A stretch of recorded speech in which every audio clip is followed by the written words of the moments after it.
I live in a small town built in bushland, where a lot of elderly people reside, so it's safe to say that it's always been a safe neighborhood, and I've never needed to be overly cautious. This is probably why I had often been naive enough to believe that although there is a small possibility of something bad happening to me, I thought it was far too unlikely.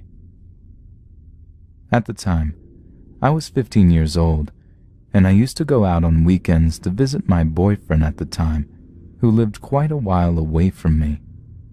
I wasn't able to drive at this age, so public transport was my only means of going over to visit him. This meant walking about 20 minutes from my house to a bus stop, catching the bus into the city, and then catching a train to his house. I was used to doing the same trip every week, and I felt safe taking the trip by myself. As I was only able to see him one day during the week, I would leave early in the morning to get there and stay until fairly late enough before going home. Because it was late by the time I left my boyfriend's house and public transport was less frequent at that hour, it would be a waste of time for my boyfriend to travel any of the way back home with me. So every week I made the trip back home alone. On one particular night after visiting my boyfriend, it was the usual ride on the train back into the city, and I was waiting at the bus station. The bus station is a large open building above a number of platforms on a lower story where the buses would pull in. I was waiting on the upper story on a bench in front of the stairs that led to the platform I needed for my bus home. I don't recall there being many people around, maybe one or two people passing by, but it was essentially deserted because of the late hour. On a side note, because I was visiting my boyfriend, I dressed up to look pretty for him. I was wearing a decent casual dress. I had straightened my long hair so that it looked neat, and I had just recently received some high platform boots for my birthday, which I thought looked super cool, and they were fun to wear because I didn't feel so short. I was ruffling through my bag for some gum, and I noticed someone sit down next to me on the bench. Usually when someone sits on a bench which is already occupied, they leave a sort of one-person gap between. But this person sat down right beside me, despite there being a whole bench available. When I looked up from my bag, I saw a man who was maybe 30 years old. I'm a terrible judge of age, so I'm not really sure. I don't remember too much about his appearance. I think he was bald or had short hair. Being naive, I didn't think to try to remember any details about his appearance, which I would have done had this happened to me now. When our eyes met, he asked me something along the lines of, "Have you got any weed?"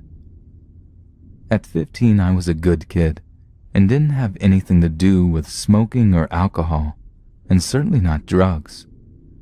I told him no, and continued to sit uncomfortable on the bench waiting for the bus. Then he gestured towards the bus schedule above the stairs to the platform and asked me, "Where are you headed?" As if him asking me about drugs wasn't a warning sign enough for me to not tell him where I was going, I obediently told him that I was catching the 123 bus to XYZ. Coincidentally, he responded with, "Oh, me too." I found this to be a bit unlikely, since it was a small town where the bus was headed, but it was still possible that he was actually headed that way. I started to get suspicious at this point, and I was already feeling very uncomfortable. I looked down at my phone in hopes that he wouldn't talk to me anymore. He noticed this and asked me what phone service I was with. I told him the service, and he said, "I've got a voucher for a phone credit for that service, but I can't use it because I'm with a different service. Do you want it?" I'm not sure if it's the same in the US, but in Australia where I live, we can buy prepaid credit to add call value onto our phone. I politely declined, assuming he had ill intentions, but unsure of what benefit he would gain from giving me this voucher. In hindsight, maybe he was trying to get my phone number or something. I honestly don't know. He persisted. "Are you sure?" "Why not?" "I can't use it." But I declined again. "No, thank you."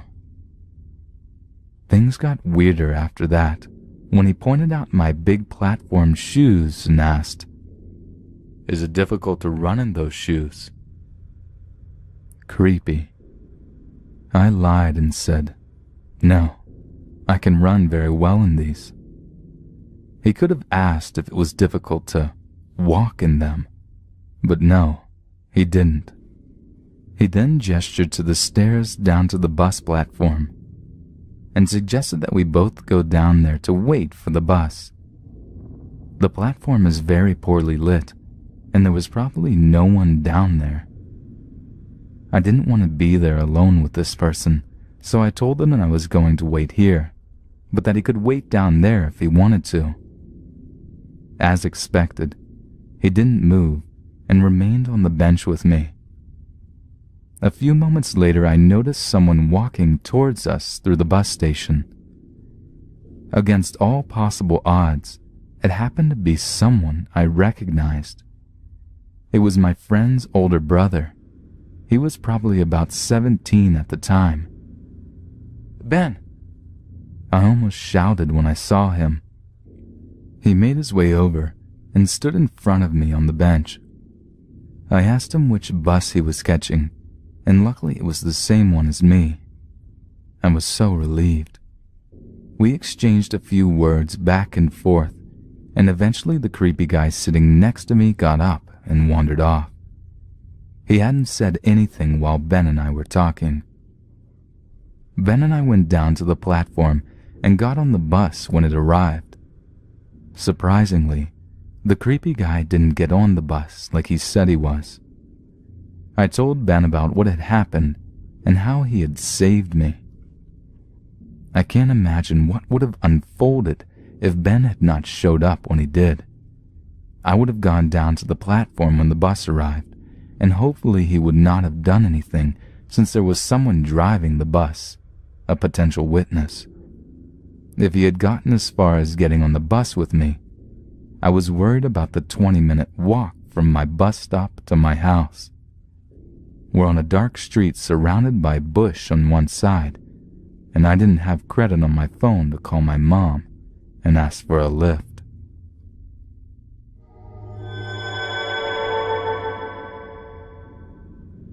So I need to start with a little background to set the scene. My girlfriend was going to college, and I was working in a different city. She went on a trip over spring break and was flying back into the United States. She told me that if I would pick her up, then she would get us a hotel away from her roommates and we could have a romantic night. So I was all for that. It was last second, so I was in a hurry trying to throw everything together in my book bag. Needless to say, in my haste, I forgot things that will play into the story later on. So I pick my girlfriend up and we go out for dinner. She is exhausted, so we head to the hotel. Eventually, after a while, it is time to go to bed. I took my contacts out and put them in the solution. My solution is acidic to take care of calcium buildup. I can't put my contacts back in for 6 hours or I'll get a chemical burn in my eyes. I realized I forgot my nasal spray, which I was using because my nose was stuffy. I complained about it to my girlfriend, and she told me she could go get it at Walmart if I wanted. I told her I would survive. It would just be a pain. I hopped in the shower afterwards. I got out of the shower and saw my girlfriend was gone, and so was the car fob. My car fob is also the key, so you drive with it. I was quite happy. I had the best girlfriend. She was doing that for me at 2 a.m. My phone starts ringing, and I get a frantic call from my girlfriend. The Walmart isn't open 24/7. The fob was now out of battery, and wouldn't unlock the door. She was alone in the parking lot with a drunk guy all the way across on the other side. She described the guy as tall, wearing too many layers of clothing, staggering and loudly talking to himself. He had a bottle in his hand. She was worried because the Walmart was quite secluded. It wasn't a great part of town either. It was off the highway and down the road about a mile, but that mile was all woods. I told her I would throw on my glasses and run to her since it was only about 2 miles from the hotel. I looked in my bag and realized I didn't have my glasses. I had forgotten them too, and I couldn't put in my contacts because of the solution. I was blind as a bat without one of those two things. But I couldn't leave my girlfriend, so I decided I would make do with limited vision. I took off as fast as I could and was tripping repeatedly over random things on the sidewalk. She is getting more frantic on the phone. The guy is making his way towards her. He is staggering back and forth. He is falling as he walks towards her. He is yelling incoherently towards her. She decides to run around to the other side of the Walmart building and hide. I'm beginning to panic because I'm worried maybe he is working with someone and they're back there. I finally get to the Walmart. I walk down the entry driveway and see my car sitting there. I can just make out a figure sitting on the hood. I jog across towards him and yell the most intimidating, "Hey, you there!" I unfortunately trip over a brick on the ground and almost fall. The man hops off the hood, and then it got more weird. He starts talking to me, and he isn't drunk at all. He's fairly well-spoken. He asks me if I'm okay. He comments on me tripping and that I was currently squinting at him. He tells me that he locked himself out of his car, that he was waiting for someone. He wanted to know if I needed help. I tell him that's not true. That's my car. He says back, "Indeed. You know the girl that was with the car." I tell him that she is my girlfriend. She got locked out, and I don't appreciate him creeping her out. He says, "Locked out of the car? I'm sorry. Wish I could help." He proceeds to walk away from the parking lot towards the woods. He is walking slowly and calmly, like nothing was out of the normal. I run towards the building and yell to my girlfriend.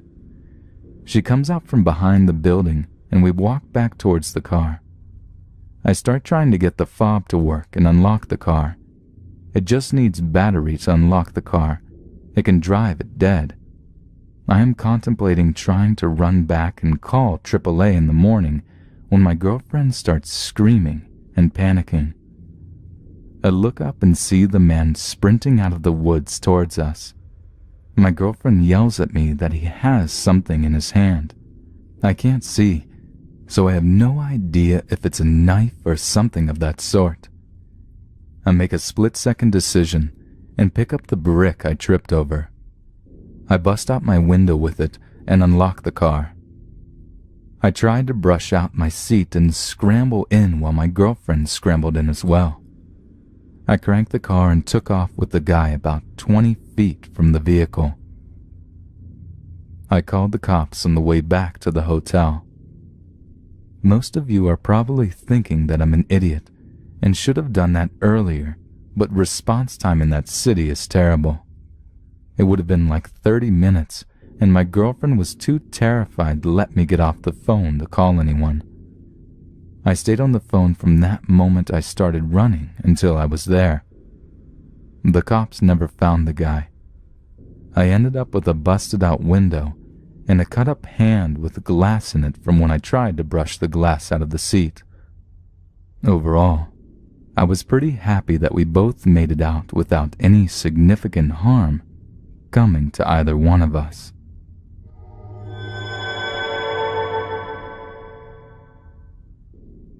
When I was about 18, I worked as a nursing assistant on a surgical floor. We got a range of patients that varied from gallbladders to knee replacements. I worked with another assistant and we split the floor in half. She got one hallway and I got the other. She went on break, so I responded to the call lights in both halls. One of her patients rung out, so I went to help.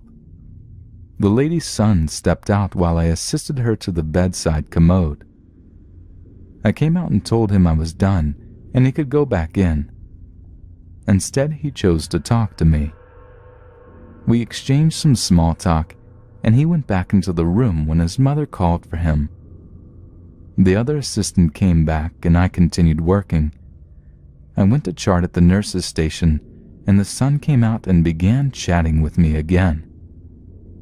I didn't think much of it. It was the middle of the night. Nothing good was on TV at this time, and I assumed he was just bored. I got up to attend to my patients and he followed me, asking lots of questions. How old I was, if I was going to school, how long I had worked here. He even waited outside patients' rooms till I came out. I should have mentioned earlier that this guy did not have the usual creeper vibe. He was a clean-cut guy, perhaps in his late 20s. He was charming and funny. I guess his appearance delayed my creeper sense, and I dismissed his behavior as being socially awkward. He continued to follow me and talk to me, and I tried to drop subtle hints that I had a boyfriend, although I didn't. Towards the end of my shift, he became a little more aggressive. He told me, "Well, I guess I'll just have to kill him," referring to the boyfriend I spoke about. He said it with a laugh, and he told me he would walk me to my car when my shift was over. He left to check on his mother, and at this point I was creeped out. It was the end of my shift, and we gave report to the day shift assistants.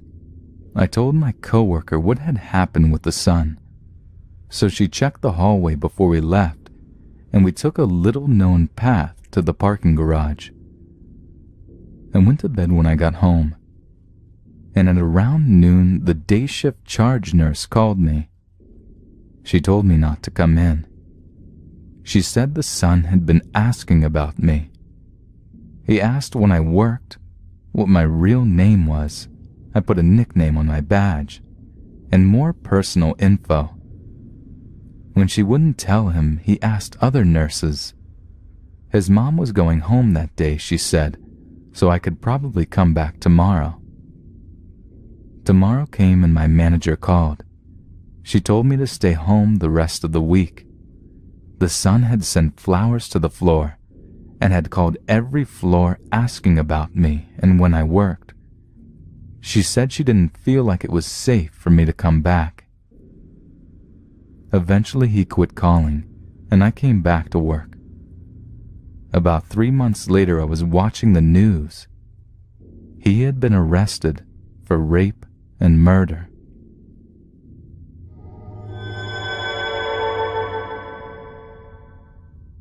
When I was 14, I would spend the summer holidays away from school at home. In the small village I lived in, this meant I mainly spent my days on my own while my parents worked, watching TV and playing The Sims. My parents were generally out of the house from 8 a.m. until 5 p.m. I was raised to never answer the door to strangers. However, where I liked to sit in the living room, my chair was next to the window anyway, so I could always see people on the street, and they could see me too, I guess. One day I was sitting watching daytime television when I noticed a man walking down our street. As our street is a dead end, I normally recognized everyone who walks down it, but I had certainly never seen him before. He was tall, thin, and unshaven.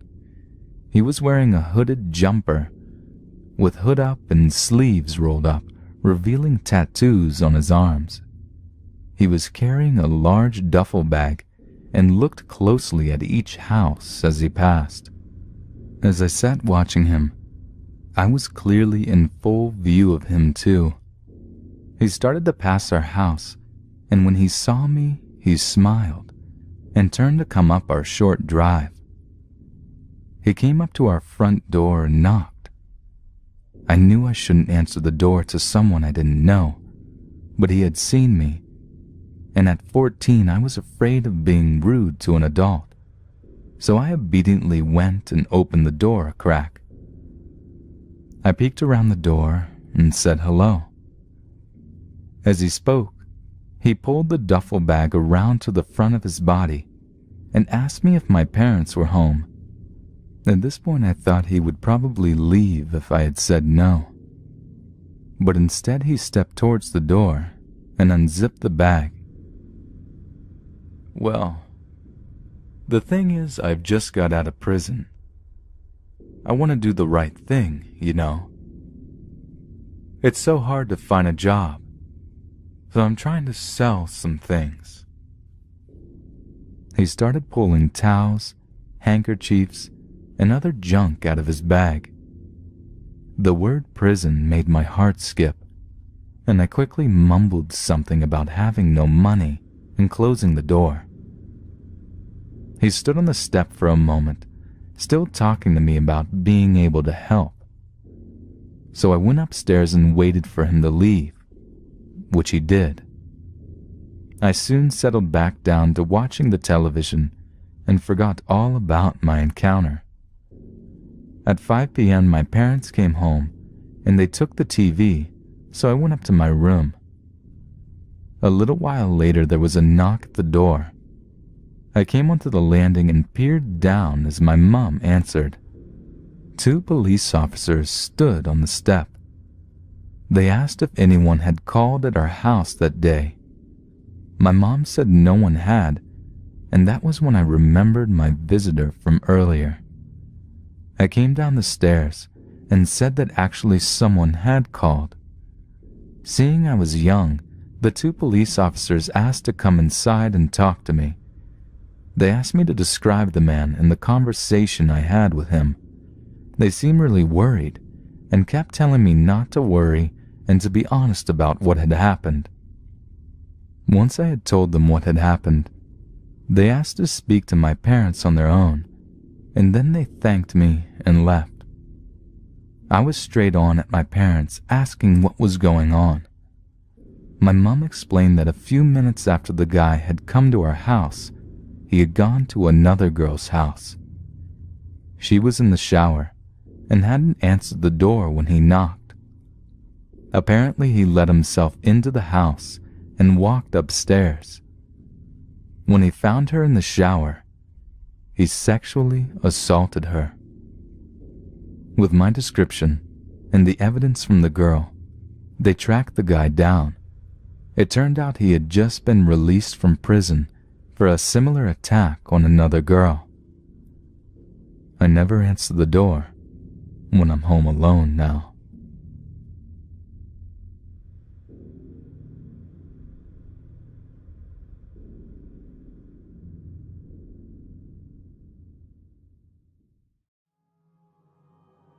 I'm a biologist and frequently am by myself in remote locations.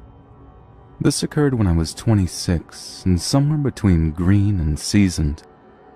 I was surveying wetlands in a remote area of the Appalachians, in an area dominated by thick pine forests. I always got on the county accessory site and printed off a map with landowner information so I wouldn't trespass. That'll get you shot. On this particular site, there was a private driveway going through U.S. Forest Service land, public, that let me get to this area a little quicker. This driveway was absolutely public property. At no point did I trespass. I pulled onto this road, clearly created by the USFS, and pulled off to the side about 30 yards from his private entry gate. My vehicle was a clearly marked state government vehicle. The forest is old-growth pine, but on the outer edges of the forest it's thick with undergrowth, forming kind of a wall before you get under the pines in a nice open understory. I walk about 200 yards in when, nature calls, and I make like a bear in the woods and do my business. I'm a biologist, no biggie. Midway through, I hear yelling back at my truck. I think, great, now I have to deal with this. I'm wrapping up my business, getting ready to walk back to the truck, and I hear gunshots.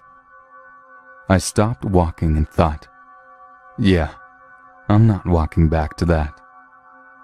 I was at a loss of what exactly to do, and stood there for about a minute considering my options when I heard him breaking through the undergrowth on the edge of the forest. Shit, he's coming into the woods. Again, this is public property. I get a bad vibe. This is absolutely the type of area where people just straight up disappear. And they do. It's very, very remote, and the communities are very closed. This county has more than double the amount of game wardens of other counties, for a very good reason. I take off in a crouching jog, using my sense of direction to make it out to the main road about 600 yards away. More gunshots, except these have a crack to them. That means they're coming in my direction. There's no way he sees me, but maybe he's hearing me. Maybe he's firing above my head. Adrenaline kicks in 100% now, and I'm moving with a mix of terror and urgency to get to the main road. I eventually get to the main road and hide under a bridge. I call a colleague to give him the details of where I'm at so they can at least find my body, and then I call 911. This was the first time in my life I'd ever called 911. The 911 operator doesn't believe me, but eventually I get in touch with the deputy. He doesn't believe me either. They're probably just shooting at tin cans. Bullshit. It's Sunday night, 7 p.m., and he's too lazy to get off his ass. I move further away into a public hunting area, and a game warden stops in. God bless him. He took me seriously, and a few locals came by and comment how that landowner is an asshole. He was from Louisiana and not a local. I got along well with all the locals I had encountered, so that made more sense. After an hour, the deputy gives me a ride back to my state vehicle. The son of a bitch is parked on an ATV with a rifle laid across his lap, waiting for me in the dark.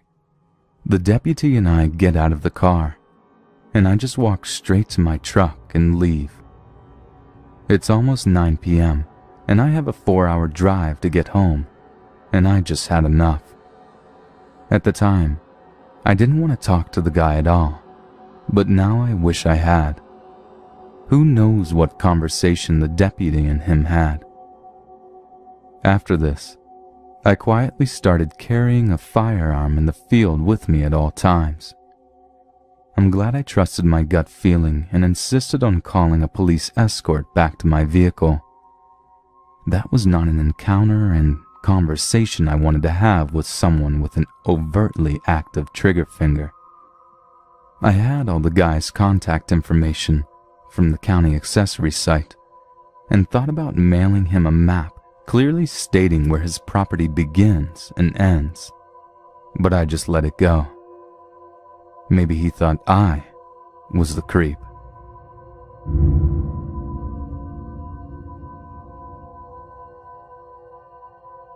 In the 80s, my aunt used to volunteer at a prison, teaching prisoners how to read. She was an elementary school teacher and cared a lot about education. She did this for a long time, until one of the prisoners became infatuated with her.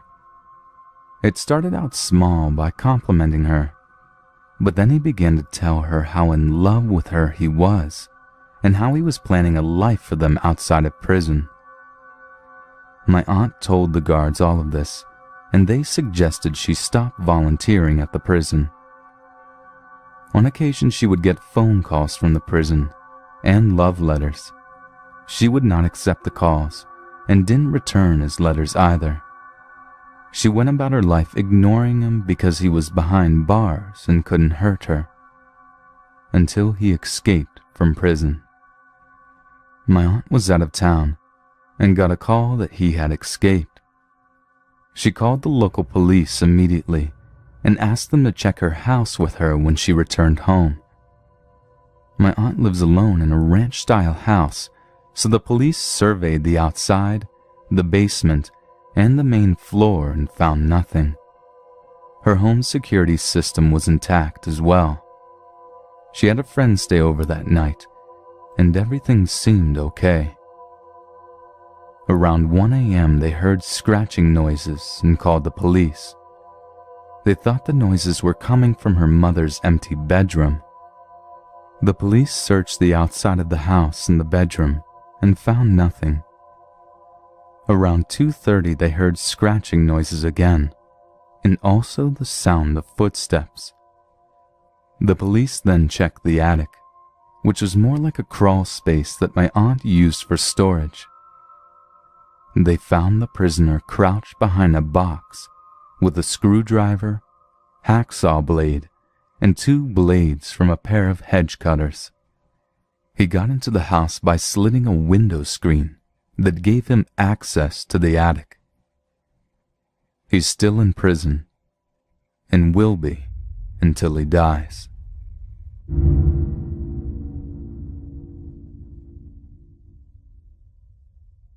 Until recently, I worked at a very large children's hospital in the southern U.S.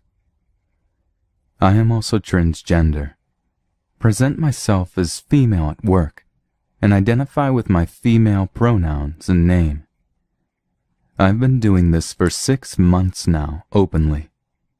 If you kept up with U.S. politics recently, we're pretty much a target in politics at this point for every nutjob who wants to make a name for themselves.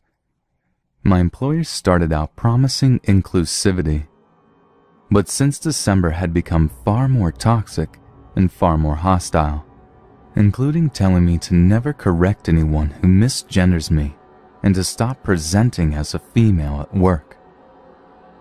I had made an effort to separate myself from several people who had made it their mission in life to harass me for my transition, one of whom had told my director that she would beat the shit out of me if she caught me around her at work. Others had gone so far as to dig up social media and FetLife accounts and spread them around people at work. 6 months of continuous provocation and intrusion in my life had taken a toll, and I had a particularly hard shift one night where I was deliberately mistreated and insulted. I made the mistake of venting about my dysphoria on Facebook and talking about mental illness and depression in EMS. I had completed my shift at Job A. I don't represent my employer on social media.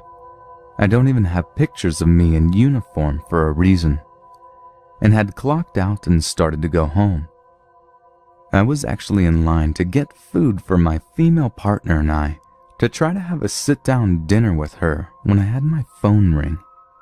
It was dispatch, and I figured they thought I might have stayed late to chart, so they were calling for us to see if we could take a late transport.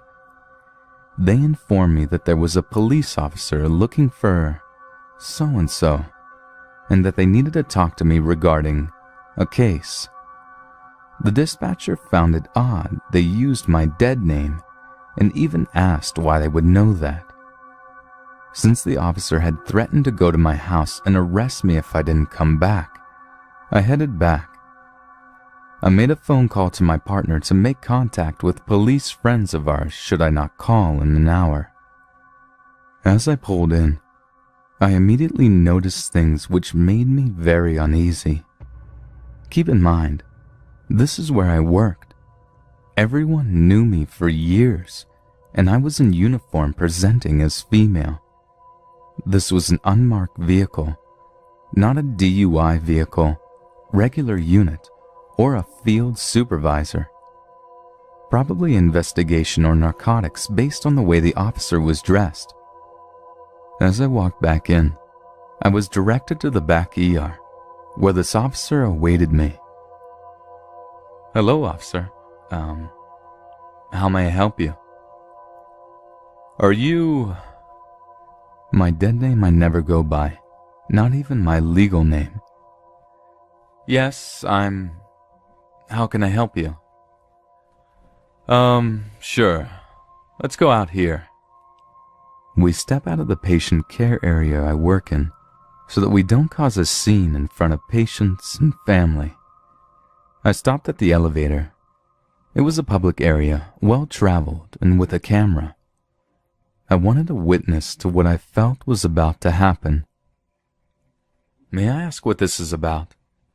It's pretty highly irregular I get called back into work to talk to an investigator. He protested where I was talking to him, and I stood my ground and told him this was fine. I was not comfortable being alone with anyone right now. I'm going to be blunt. You have people who are concerned enough about you to call me, and I want to take you somewhere that can help you. Will you let me do that? At this point, I'm freaking out. Why did this guy think this? Why was he here? I notice his patches. He's canine. The coworker who said she was going to beat me was married to a canine cop. It was becoming clear. No. No, I will not. Am I under arrest? Not at this time. Then I'm exercising my Fourth Amendment right to walk away. This conversation is over. Bye. I turn to move around him. He steps in front of me and puts his hand on his gun. If you try to leave, I'm arresting you and having you involuntarily committed. I can't guarantee you aren't going to kill yourself. I stopped. I actually laughed. Really? This was happening? Let me start by saying the threat of being sent to our local mental health center for clearance is terrifying enough to me as a trans woman. There are very well-known horror stories about being stripped of dignity, dehumanized, having gender identity invalidated, and someone attempting to convince him he was insane at clearance because of dysphoria. All of the horror stories, the feelings of violent threats and poor care, all of that came rushing into me. It was clear now what was going on. This guy had tried to get me alone to give him probable cause to arrest me and take me to a mental hold. If you touch me, I will sue the shit out of you and your department for violating my rights. I am not suicidal. I am not going to harm myself or anyone else, and I am not under arrest. I'm not going to sit here in my place of employment and have my psychiatric issues with my gender dysphoria treated as if it makes me a threat to anyone. You are not a physician, and you are not a psychologist. Do not try to diagnose me. I took a step back at this point, wanting to put distance between him and I. This guy is staring at me at this point, laughing at me. He easily has a foot of height on me, and he's used to intimidating people. At this point, I can see only being led away in cuffs, thrown in a mental hospital, and made to look insane. I'm terrified. Well, if you just admit that you need help for how you feel, I can take you to people and resources that can help. Why won't you just come with me? He's laughing at this point, sing-songing. There are people starting to watch us, thankfully. Patients and security. He noticed this and becomes increasingly more insistent. My blood is boiling at this point, fear and anger. I am getting help. I have an attending physician and a psychiatrist treating me for my gender dysphoria. I do not need your help.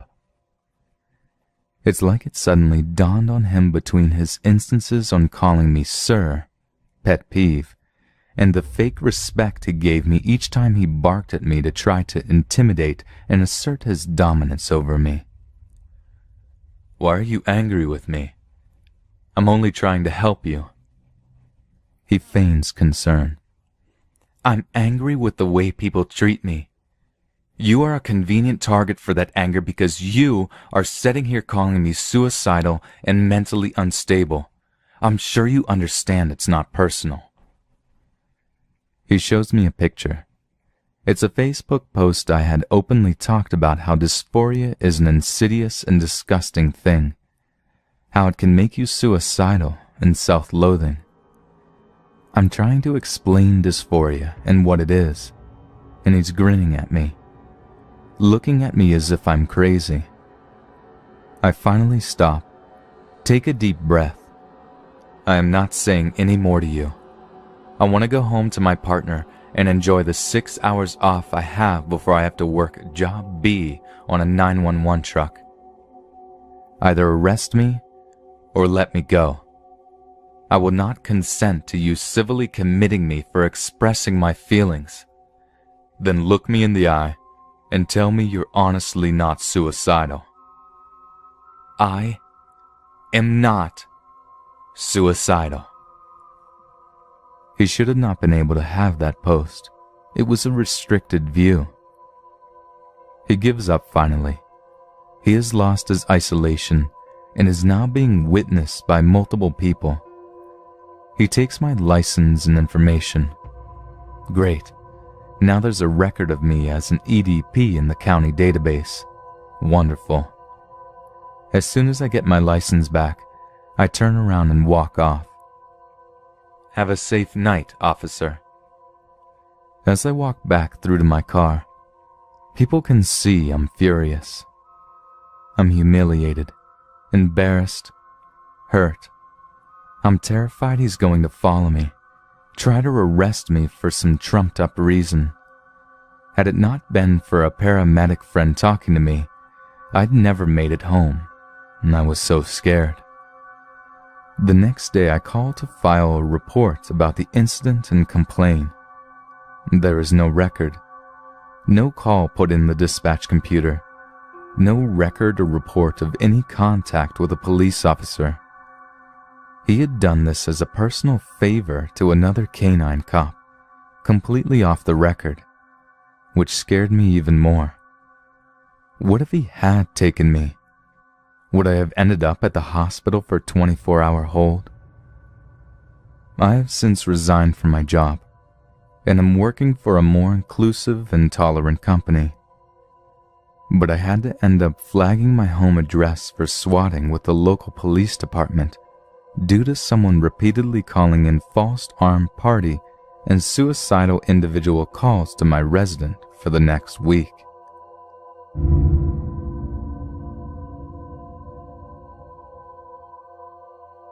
I grew up on the countryside, right next to a national park frequently visited by nature lovers and bird enthusiasts. It was the kind of park where you're not really allowed to bike or ride horses, only walk or run. But 10-year-old me felt it was a stupid rule and did so anyways, because the trails were perfect for it. I knew fully well I wasn't supposed to do that, and was caught a few times, but nothing much came of it apart from a half-hearted, "Don't do it again."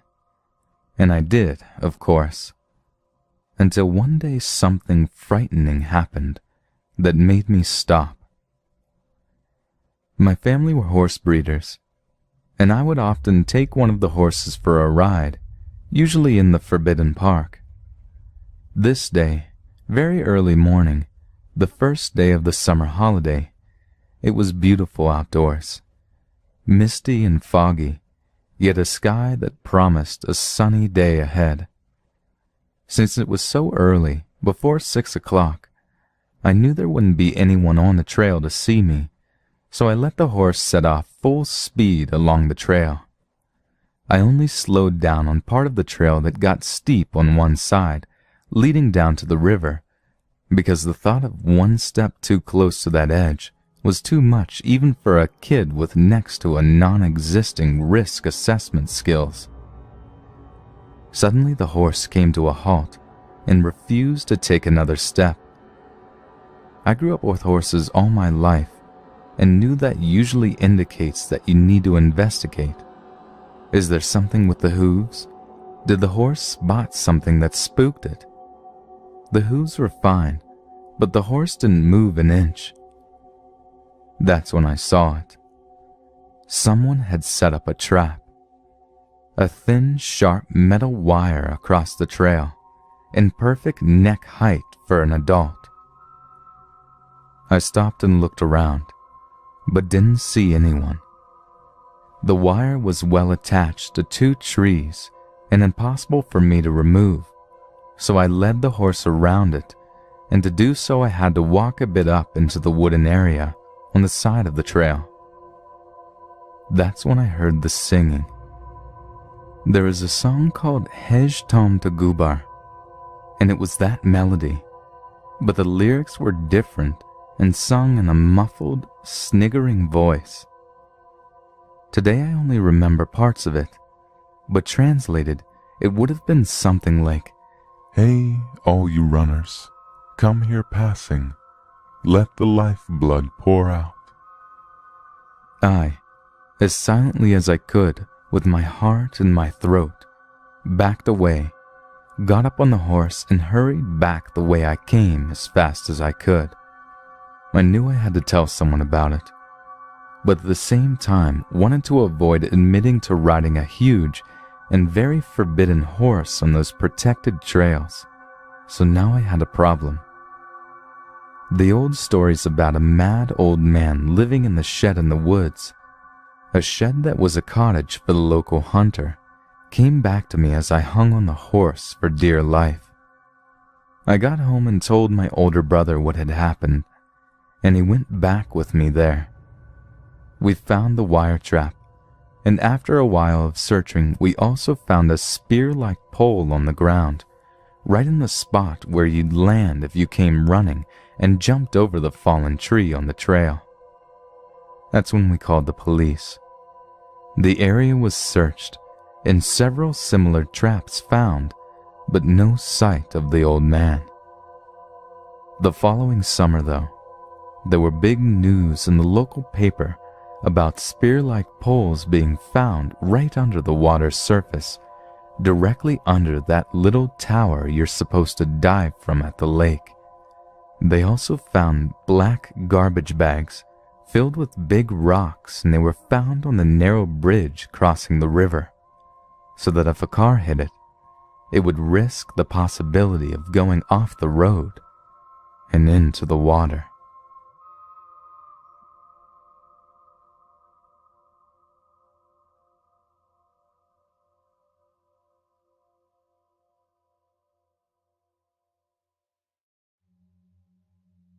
About 3 years ago, I moved to London. I was looking for a flatmate, but had no luck. I turned to my friend Marcus. After a week or two, Marcus and I moved in together. After we moved in, he put some of his stuff in storage so that he could make room for me in his flat. When I moved in, everything was fine and well. Fast forward about a year, I went to get some stuff out of the storage locker that Marcus put his stuff in. As I opened the door, an absolutely rank scent hit me like a bat. I switched the light on and saw a couple of old boxes and a couch. I was looking for the source of the smell, but I couldn't find it. I grabbed what I came for and left before I could vomit. Now, fast forward to about a month ago. I went back to the storage unit to get something else, and the smell was even worse than before. I had to hold my nose as I walked into the storage unit. I saw an open box, and I decided to look into it. I found stuffed animals, like dead animals that were stuffed. I looked into the box under that one, and I found rotting animals. I was completely disgusted, so I went to Marcus to confront him. As I walked into the flat, I shouted, "Marcus, you sick fuck! Why are there dead animals in our storage locker? He came out of his room and sat me down on the couch. He told me that he wanted to be completely honest with me, and he told me that he was into necrophilia. Let's just say that I've now recently moved back in with my parents.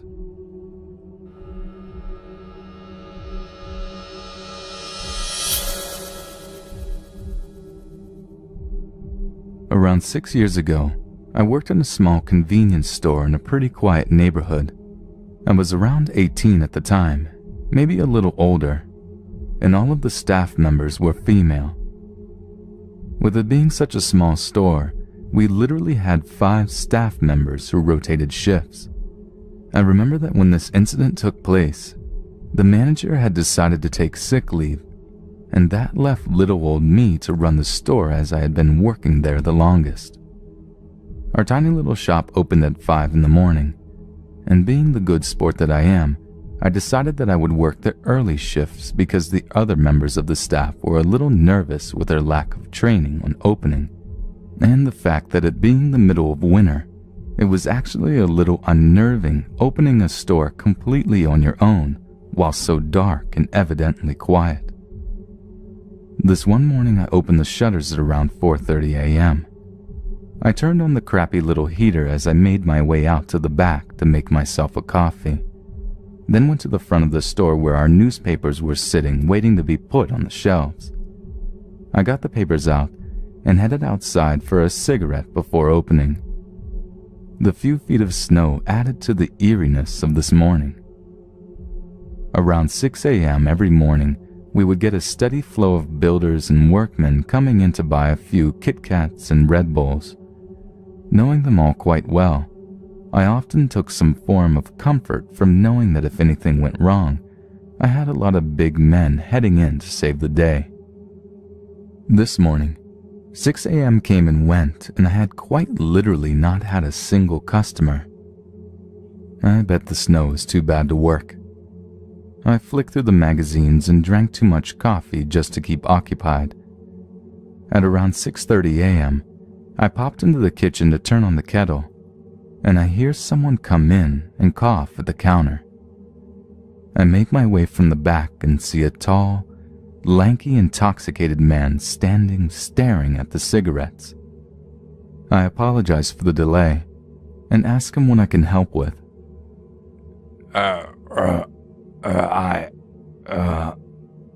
I'm horrible. I was taken back a little bit by what this man had said, and repeat myself and ask what I can help with. I need you to punch me in the face. I'm a terrible man. I don't know why I did it. I don't know. At this point, I was borderline shitting bricks. I know that if this man wants to hurt me, there is literally fuck all I can do. I'm tiny in comparison. I try and play it off as a joke and say something along the lines of, don't be crazy, I don't go punching people har to har. The man is not amused by me. For the first time he looks at me, leans over the counter and starts slurring disgusting things that he wants to do to me. What if I fucked you so hard you couldn't breathe anymore? What if I made you bleed? I'm going to make you gag on my cock for being a slut. I need you to punch me. My heart has stopped.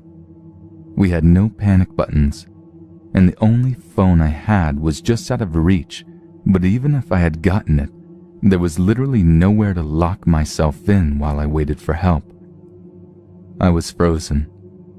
I just stared at this man blankly until I heard, "What the fuck did you just say?" And a loud crack as I watched my bleedy raper friend's jaw was no longer in line with his face. Apparently, when I was making my coffee, 2 customers had came in. Lanky Butt Nugget and one of my faithful builders was there, disappointed no one informed him it was a snow day.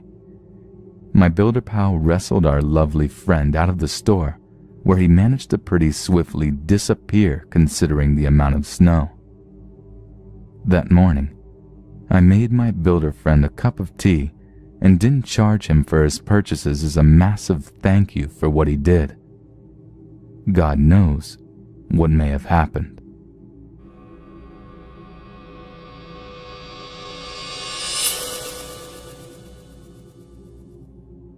I met Abby on the first day of second grade. I saw her snapping her fingers on the bus seat next to mine. I couldn't snap my fingers, so I was intrigued, and I sat with her so she could teach me. To this day, I can still only snap my fingers on the hand she taught me. Our friendship was never like the ones they show in movies. Abby had a pretty hard life and eventually fell in with the wrong crowd. She was into drugs, alcohol, and parties, while I was into books, studying, and animals. Still, I felt it was my job to save her from it. She was my best friend.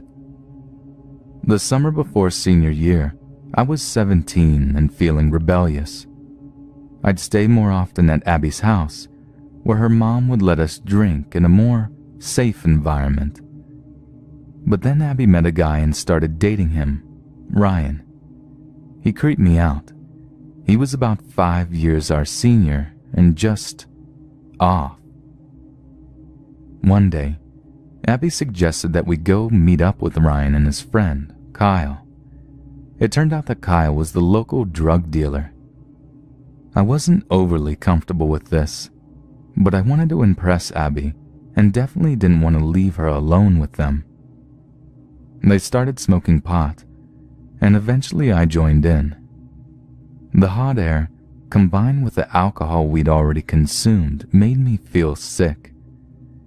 Abby took me outside to cool off, and I laid down on the lawn. I will admit it, I am a total lightweight. Pretty soon, the guys came out to check on us. I could hear them laughing and saying something, but honestly in that moment I didn't care. Ryan took us home, and the next morning, Abby had told me that my leggings had been sheared and the guys had been talking about the show I had put on for them. For a while, I refused to be around Ryan or Kyle. They were weird, I didn't like them, and they made me feel super uncomfortable. But I was young and dumb and going through some tough shit. When Abby suggested I come around again, even though Ryan was there, I went anyway. Right after I got there, Ryan starts talking about how much Kyle liked me. Not wanting to be rude, I said that was flattering, but I wasn't interested.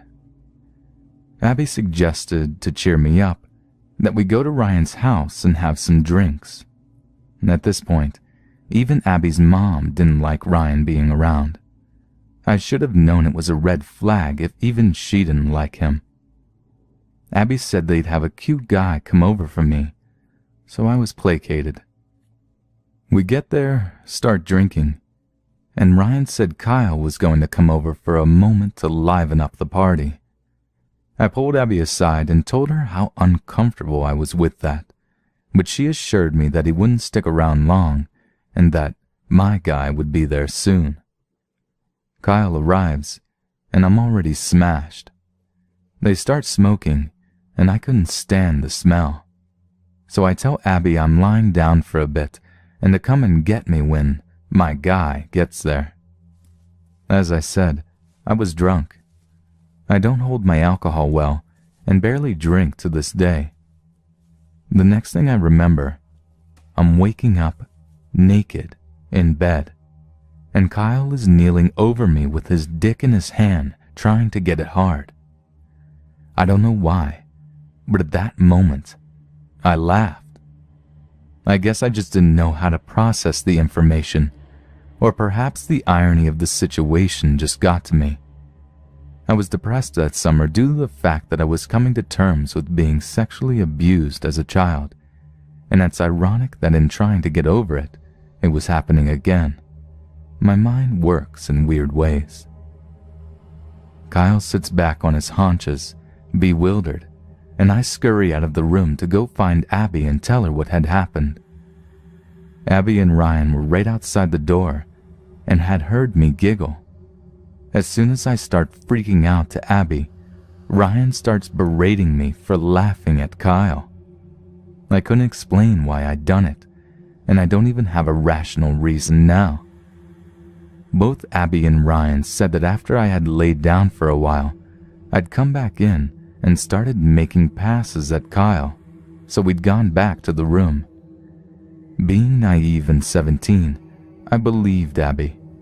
I apologized to Kyle, who was now irate, and told him I just wasn't comfortable. I made Abby take me home, and I quit hanging out with them. Something about that situation just didn't sit right with me. That fall, when school started, a mutual friend came up to me, and what she told me will haunt me for the rest of my life. The first time I had met Kyle, and he had seen the show I put on, he told Ryan and Abby that if they could get me to sleep with him, he would give them free drugs. When Abby realized I wouldn't sleep with Kyle on my own free will, she decided to get me drunk enough not to know better. I had known her for over a decade, and she was my best friend.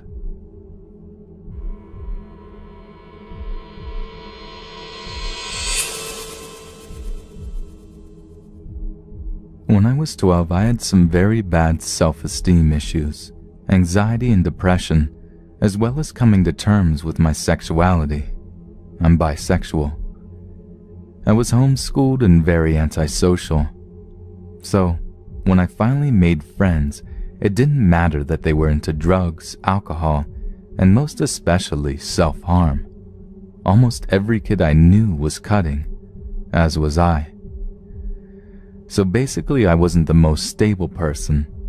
My best friend at the time had convinced me to go on a website called Gifyo, aka the home of many underage, low self-esteem girls and far too many pedophiles with fake names and pictures.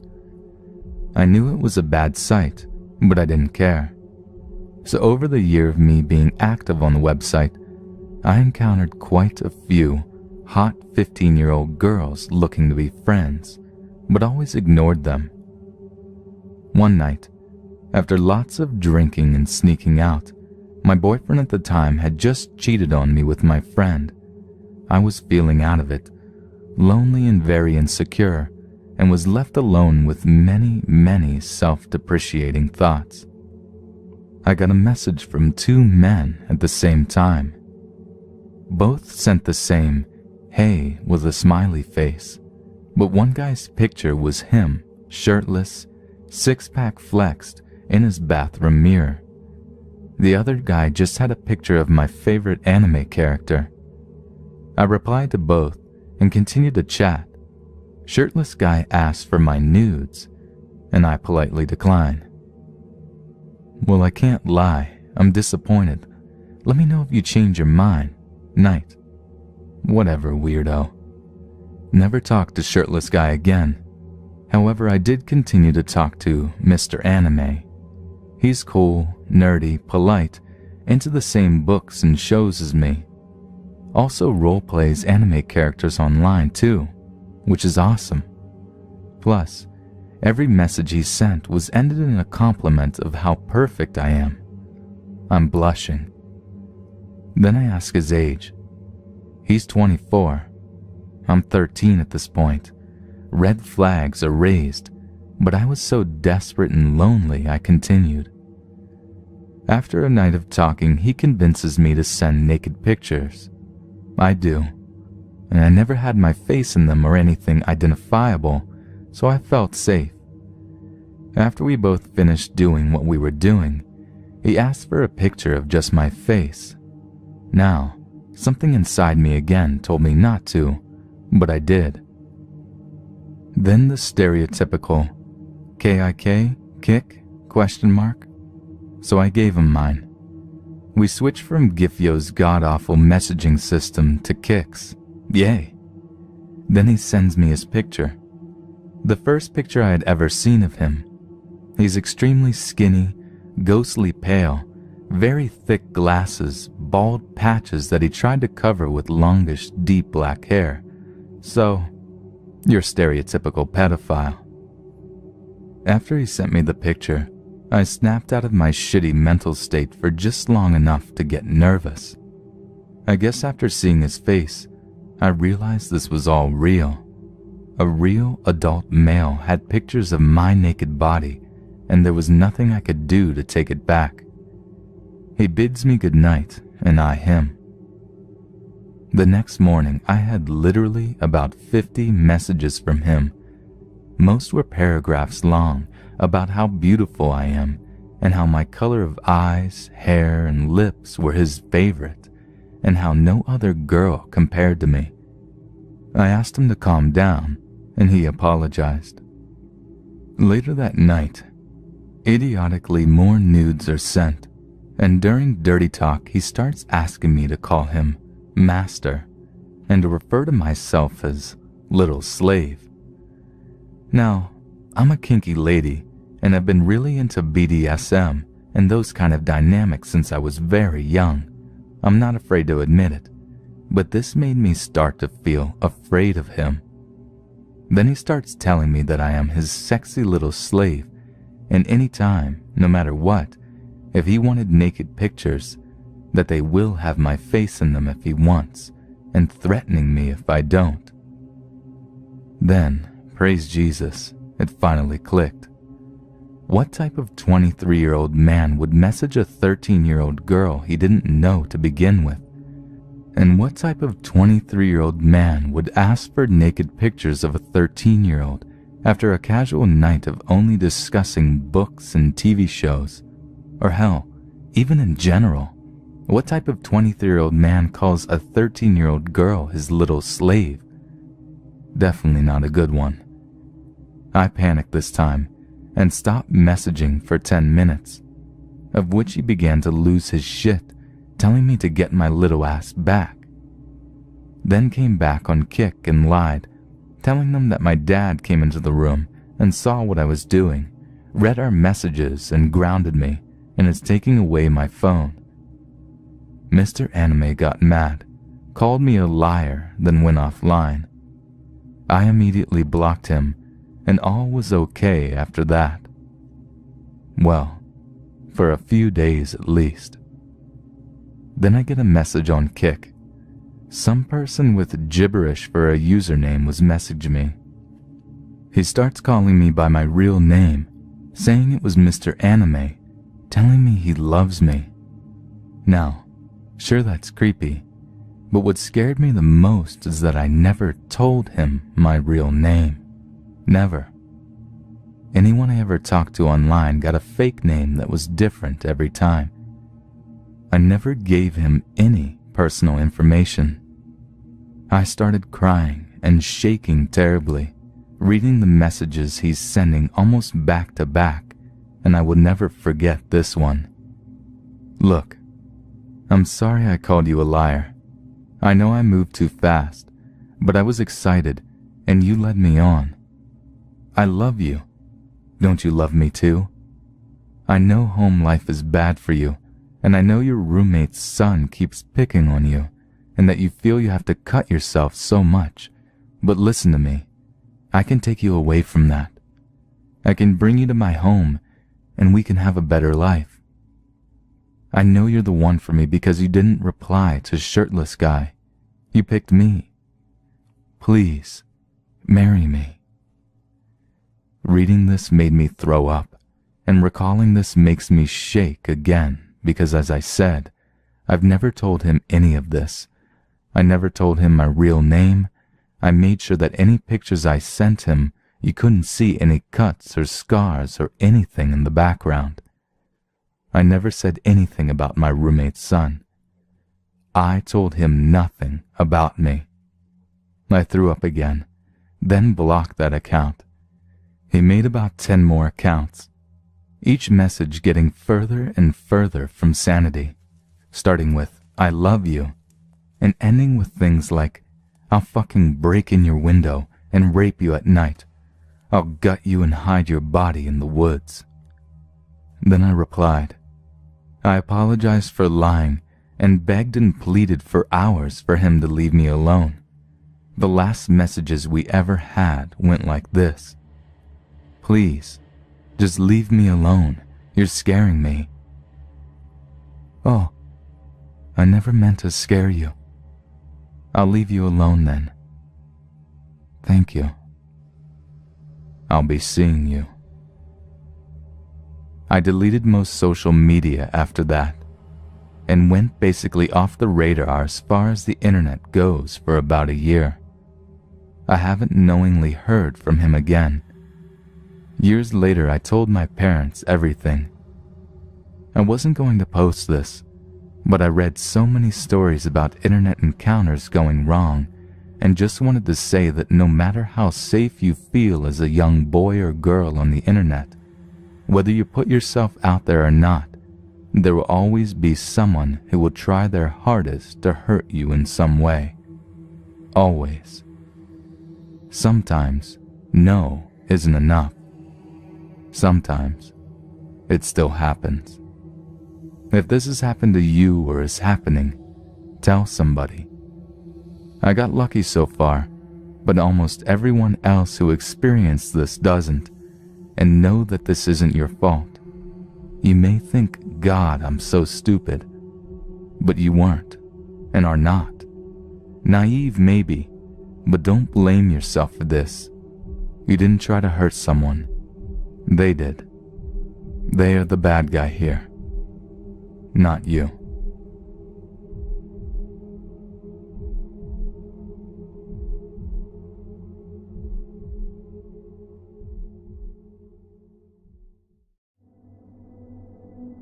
I would consider the place I grew up to be reasonably safe. However, just like nearly everywhere else, there was a bad part of town.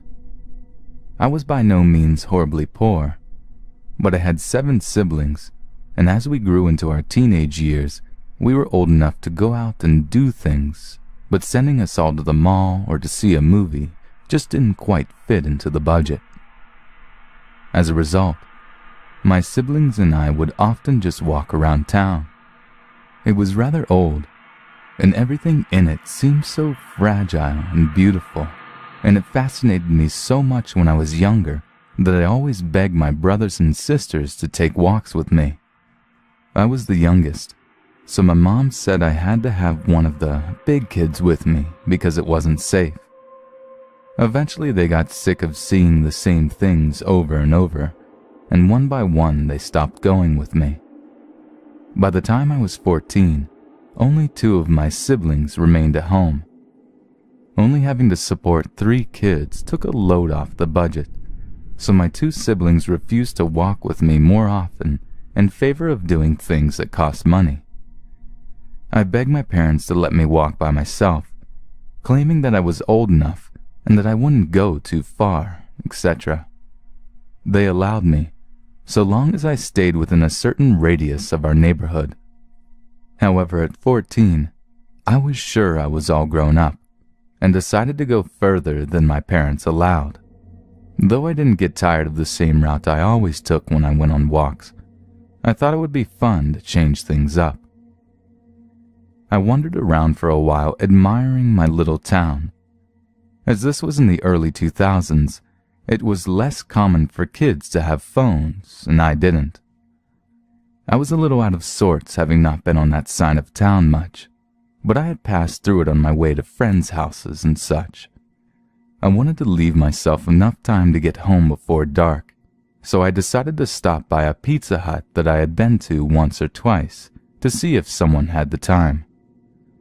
As I walked towards the restaurant, I got a sort of prickly feeling, and that's when I started to realize I was on the wrong side of the tracks. I wasn't too concerned though. Our town was pretty clean cut, and even the bad side of town wasn't all that bad.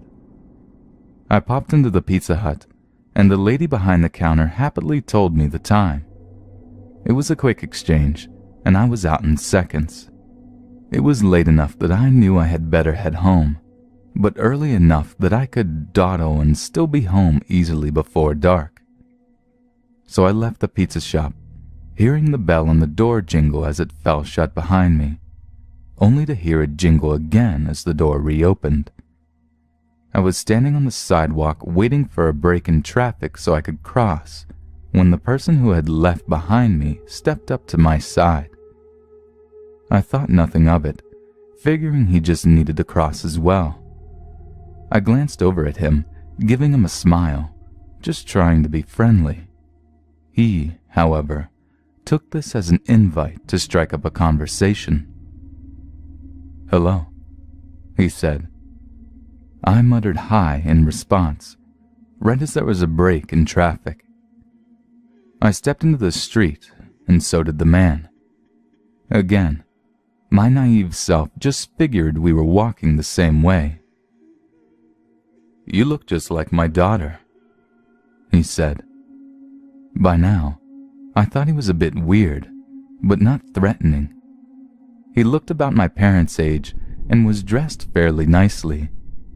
Still, I didn't particularly want to talk to the man, so I just replied, "Oh." He smiled and said something along the lines of, "You're very tall and pretty, just like her." I nodded in response and just stared ahead as he was starting to give me the creeps. Then he said something that sent me over the edge. "You also have beautiful long hair, just like her."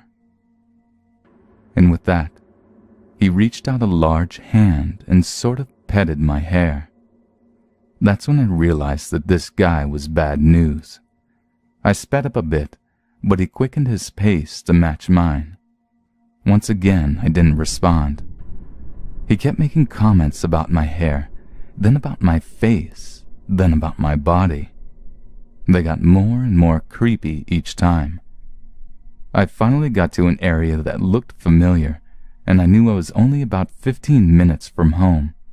However, the man was still right next to me, and his comments had gone from innocent ones about similarities to his daughter to creepier ones like how my body had a nice shape. By now I was totally panicking, but I thought that if I ran, he would grab me. I was just down the road from my home, my plan being to scream and run for the door last minute when he made the creepiest comments of all, which I can still hear word for word in his voice as though it's drilled into my head. "I bet a sweet girl like you has a tasty little treat hiding in those panties of hers." With those sickening words, I screamed Bloody Mary and ran like hell up my front porch steps and straight to my parents' room. By the time I got out what had happened, and my dad had driven around the block to make sure the creep had left, my brother had called the police, and they were on their way. I filed a report, but never found the guy. I had nightmares for weeks, and it wasn't until my 3rd year of high school that I was willing to walk further than a block away from my house, alone.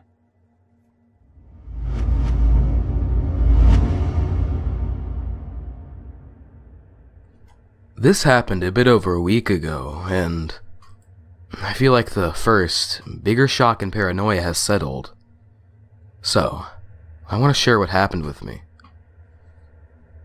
I'll begin my story with a little explanation about how my building is designed, so that information is quite essential to understanding the story. I've included 3 pictures to help explain. If it matters, I'm a female who's 21 years old. So, I live in a medium-sized town nearby the center area, but still in a somewhat quiet neighborhood. My building basically has elders and family people living there, but hence the location, the main doors are always locked, so you either need to have a key or have somebody buzz you in. Once you enter the building, there's a staircase, and at each mid-floor, there are these small balconies. I live on the 3rd floor, and you can see directly into my bedroom from the balcony, which is located on the 2nd floor. I'll explain one more thing before beginning with the juicy stuff. My building is also located behind a big school. So I usually don't close my curtains, as there's nothing but a big empty parking lot in front of the building at night. A lot of people wouldn't be wandering around it anyway. Now, let's get into the actual experience. It was the night between Wednesday and Thursday, and I didn't have work the next day, so I was watching YouTube on my tablet in my bed. I hear some noise coming from the hallway, kind of heavy footsteps with the sound of someone occasionally bumping into the handrail, as if drunk or extremely tired. But that's nothing very unusual, as I live in a building with other people living in it, so you do hear noises even at night. The part where it gets weird is when I heard the footsteps end on my floor. The bedroom wall, and the side of my bed where my head is located against a wall where the staircase is on the other side of. So it was clear that the person had stopped. I don't hear any doors opening, nor footsteps anymore. Just silence. I found it kind of disturbing that someone was just standing in the hallway in the middle of the night. After a while of silence, I heard the footsteps again, but this time more quiet and gentle. Starting to walk back down on the stairs, I just thought maybe someone was drunk and entered the wrong staircase or something. Not a big deal. They're gone now. I continued my YouTube marathon for a while before getting kind of sleepy. One thing I enjoy before going to bed is looking out of my window. There's one main road located at the end of the big parking lot, so sometimes I just watch cars passing before I go to sleep. So I put on some music with quiet volume and began my session. During the second song, I noticed a small source of light and some movement in the down left corner of my eyes. I lowered my gaze and froze. There was a man on the small balcony staring at me for who knows how long. In my bedroom, in just my t-shirt and underwear. After what felt like a few minutes of being frozen in shock, I quickly closed the blinds and went to check that both of my apartment doors were locked and closed. After a while of being afraid in my bed, I came to the realization that the man staring at me was most likely the source of the footsteps. He perhaps heard the sound of someone being awake in my apartment and listened to that for a while. Then he noticed the balcony and decided to check it out. I'm not completely sure, but I think he could have possibly seen me before I even went to look outside of the window, as I had a small light on in my room, and it was relatively dark outside and I had no curtains on. If he didn't see me before, though, he sure as hell did when I was standing at that window. At that point, the feeling of discomfort and being creeped out without knowing, my thought process was stopped by the sound of someone trying to open my door. Luckily, my door is quite secure, so I didn't think this person would be able to get it open. And that's when I noticed the small letterbox being opened as slowly and as quietly as possible. I still feel the hairs on the back of my neck stand up as I think about this. I have 2 doors, thank God, so he couldn't see directly into my apartment, but I could hear him. He was sort of breathing heavy, constantly swallowing as if he was either nervous or just somehow disturbed. I think I held my breath and changed into a motionless wax figure until he closed the letterbox and for some reason sprinted down the stairs, making a lot of noise this time. I was so fixated on each sound, so I heard the sound of the hallway door being opened and I assume he ran out. I didn't dare to look out of the window to check as I was still feeling watched. Nothing more happened that night, but I was certain of getting no sleep for the rest of it. I called up my mom and explained what happened, and she had work the next day, so I didn't want to disturb her by asking her to come pick me up. So we agreed to keep the phone line open. I drank 2 energy drinks. Not such a good idea when your pulse rate is already sky high, and I stayed up until light was out. I fell asleep unwillingly. I haven't seen the man anymore, at least up until this moment, and I hope to never see him again. But what did happen has made me even more paranoid. The next time I had work after the incident was on Monday morning. I hadn't really been sleeping well and had an early morning. I was already somewhat all over the place, but this scarred me for life. As I explained before, I have 2 doors in my apartment, and as I was leaving for work, I opened up the outer door, and to my surprise, I saw the outer one slightly cracked open. I felt like throwing up and running into my mom's arms like a little girl, just to go somewhere safe, but instead I had to go to work.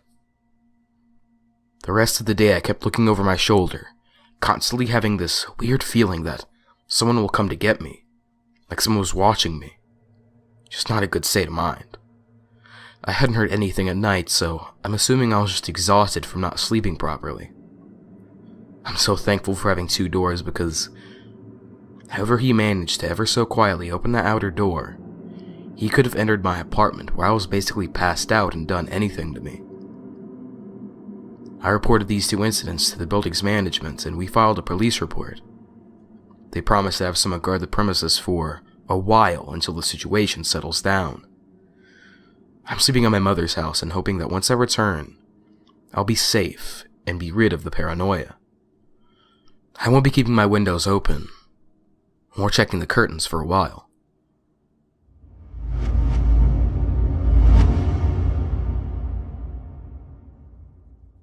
One day when I was 10 years old, I got a letter in the mail. I loved that someone sent me snail mail. I opened it all excited, and it was a drawing I'd done in school for a class exercise of a flamenco dancer, and then thrown it in the bin at school because I didn't like it. On the bottom was a simple sentence: "You're a talented little girl." I was naive and liked the compliment, but I showed the letter to my mom, who called my teacher. Then I remembered she was a bit concerned about where it had come from and left it at that. Later she said she was scared because my teacher didn't send it and didn't know who would. A few weeks later, I was alone at home, a very rare occurrence, when I noticed someone twisting the doorknob. Only a person who had a key could open it. So of course it didn't open, and someone slipped a letter through the crack underneath. I was a bit afraid of the way the letter had been delivered. My dad came home and opened it afterwards. This time, it was a letter talking about how someone was going to gift me a new tennis racket, which I played as a kid because I was so good at the game. At first, my parents thought it was one of their friends wishing me a belated birthday and promising a gift. But it wasn't. Now they were getting uncomfortable. About 5 more letters came after this over the course of 3 months. One was even about my taste in books. They talked about how proud they were that I read 20,000 Leagues Under the Sea. They were, on the face of it, pretty benign letters full of congratulations and pride, but creepily worded and anonymously delivered. I got my first phone around this time, because I played a lot of tournaments and my parents weren't available for all of them. Then the phone calls started. Sometimes it was static, sometimes breathing, sometimes a low laughter, and sometimes he would just say hi again and again and again. I always blocked the numbers, and they always came back. The numbers changed, but I recognized the area code, which remained the same. My parents were so concerned that they stopped my tournaments, hired a guard to stay outside of our house at all times, and called to check in with me every other hour. If I ever missed a call, they would send someone from one of their offices to check on me. Another week went by like this, and then they noticed a small hatchback doing drive-bys of our house every morning, like really early, 5 a.m. most days. I don't know why they never took down a plate number. Now my parents called the police and talked at length with them, but nothing came of it because there was no substantial anti-stalking laws in the country. My brother and I were on high alert from then on. We hired a full-time guard, full-time help at home, My mom got cameras installed outside. My dad talked to our neighbors and explained the situation so they were always careful too. Both my parents worked for the government, so they had a lot more authority and resources than others to keep us safe. When the landline got frequent phone calls, my dad got up and took one of the calls. He told him calmly to stop what he was doing, and the man responded by apparently letting out a deafening screech and hanging up. Shaken up, my dad decided to put an end to this. He took all of the letters to a private facility to have them fingerprinted. They found several prints. My dad then took the prints to the police and had them run it. My dad, keep in mind, was in charge of police administration. He was never a police officer, only in charge of oversight, in my city at the time, and no one asked any questions. The prints belonged to my aunt's husband, compared with his voter ID. Now let me give you a little background about him. My aunt, my mother's sister, who were very close and still are, was married to a man who was a schizophrenic. I only just found out about this a few months ago after my 18th birthday. This was an arranged marriage sort of deal where the parents of the bride and groom sort of put it together. I mean, it was the 60s in India, and they got along fairly well, and it was all good. In time, they even had a daughter, who I'm very close to even today. The thing is, though now I live in the US, these events took place in India. The mental health scene was not great there. People with mental illnesses, and particularly ones like schizophrenia, where everyone knows something's not quite right, were shunned. They were talked about in hushed whispers, often locked away in rooms and physically cared for but emotionally forgotten. Apparently, after my aunt and uncle were married, the first symptoms of the disease, which ran in his family, began manifesting. My aunt, who I loved dearly, wasn't exactly thrilled with it though. There was a prevailing feeling that the parents of the groom have tried to dupe our family by not revealing that the illness ran in their family. But here's where I was truly horrified. My grandparents and aunt thought in desperation they should abandon him on the streets because there was so much stigma associated with the mentally ill. Now, before you judge harshly, know that during his episodes, he would violently abuse my aunt, my cousin's sister, even their little dog. He would become a monster. Now, of course, that's no excuse, and their whole attitude was incredibly uneducated. But my mother, who worked with mentally ill and homeless at the time, stepped in and chastised them for their plans. She made sure to take him to a psychiatrist, get meds and therapy. This all happened before I was even born, and by the time I was born, he was doing fine.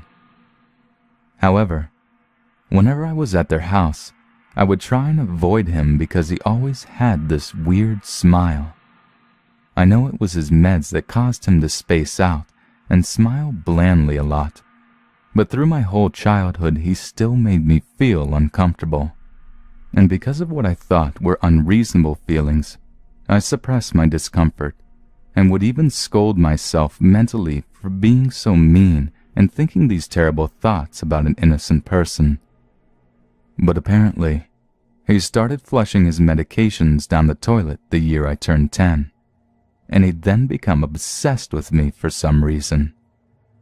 That's why the drive-bys were at 5 a.m. He would do them when my aunt thought he was at the gym. That's why he knew our address, my phone number, and had access to plenty of my pictures from my aunt and others in my family. He was family. He followed me to the point of going through my school's trash. I, of course, have just recently been told all of this. What I actually remember of these events is that my parents were suddenly a lot more cautious about where I went and what I did. At that time, I even thought it was annoying.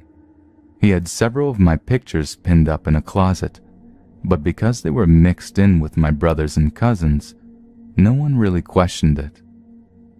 I mean, it's only natural to love your family.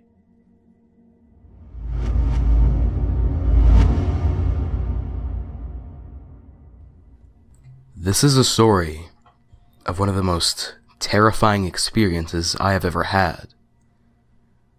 It was especially disturbing considering my age at the time of this encounter, with someone who was most likely a pedophile with bad intentions. I'm from Canada and generally feel very safe where I live. However, I live less than a block away from the homes of the two most notorious serial killers in Canadian history, Robert Pickton and Clifford Olson. Knowing that, it's safe to say there's a history of crime where I live. And just because two horrible people were put in jail for a long time, that doesn't mean evil is non-existent, as I learned. So here's how it all happened. After leaving my friend's house in the wintertime, around 10 o'clock at night, I slowly made my way home, walking through the dark, empty streets of our peaceful neighborhood. Her parents weren't very responsible and were too drunk to drive me home, but to be honest, I wanted to walk because I didn't want to go home right away. My parents trusted me and never would have thought that I could be in danger. I just turned 11 and was wearing pink little sneakers, my brother's hoodie, with my blonde hair in braids. I walked calmly and proudly, dragging along my brother's scooter beside me. I would keep telling myself there's nothing to be afraid of.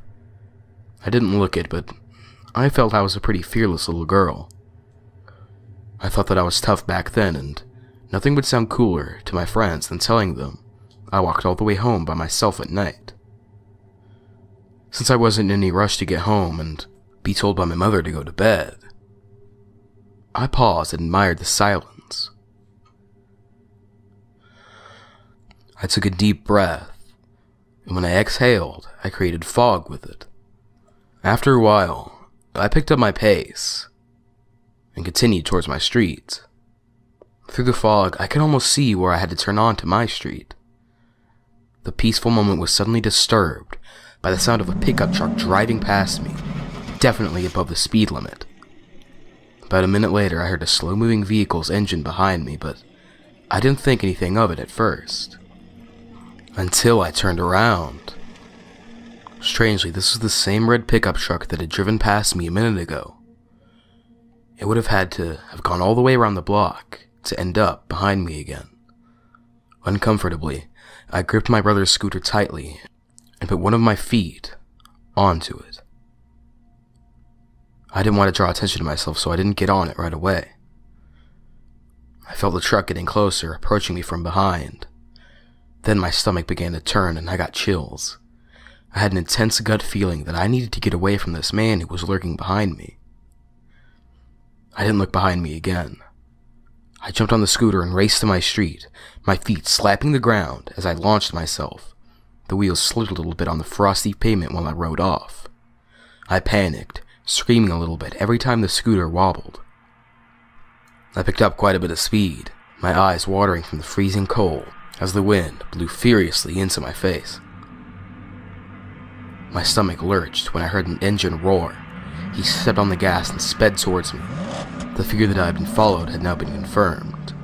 Tears fell from my eyes as I flew down the street like a bullet. Luckily, I could now see my house. Slightly relieved, I prepared to jump off and sprint inside. I looked over to him to see him right beside me, staring at me. It was difficult to see what he looked like, other than he had a beard and was wearing a hat, but I'll never forget his eyes. They stared at me in the most horrifying way. I had to turn away. I couldn't look at him. It was unbearable.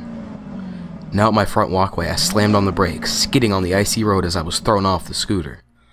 I frantically tossed it into my front yard and bolted. I let out a gigantic scream as I sprinted towards my door.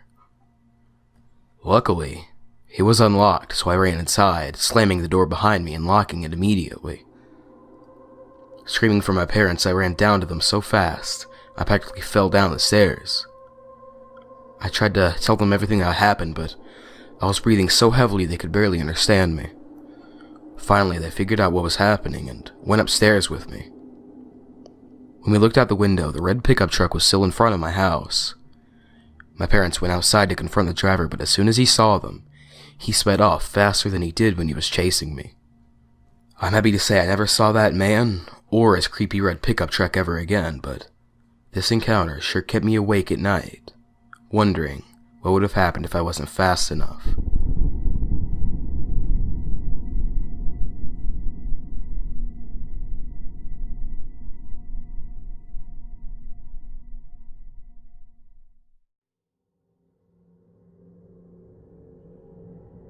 I've always been an avid gamer, ranging from games such as Call of Duty to silly simulation avatar games.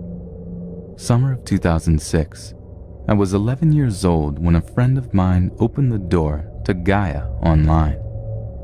I was more or less addicted to the game, spending every waking minute possible on it. Near the end of 2007, I was still completely involved in this game. I was a social butterfly and spoke with quite a lot of people on the site. I downloaded all the chats, MSN, Yahoo, AIM, you name it, I had it. During my time on Gaia, I had met this one kid. I don't remember the username he used, nor his name, so I'll call him Shane. Now Shane was a nice kid at first. We would only talk on a friend level in private messages on the site. As time went on, I shared my MSN, and eventually my phone number. I never really thought I'd regret giving my phone number to this kid.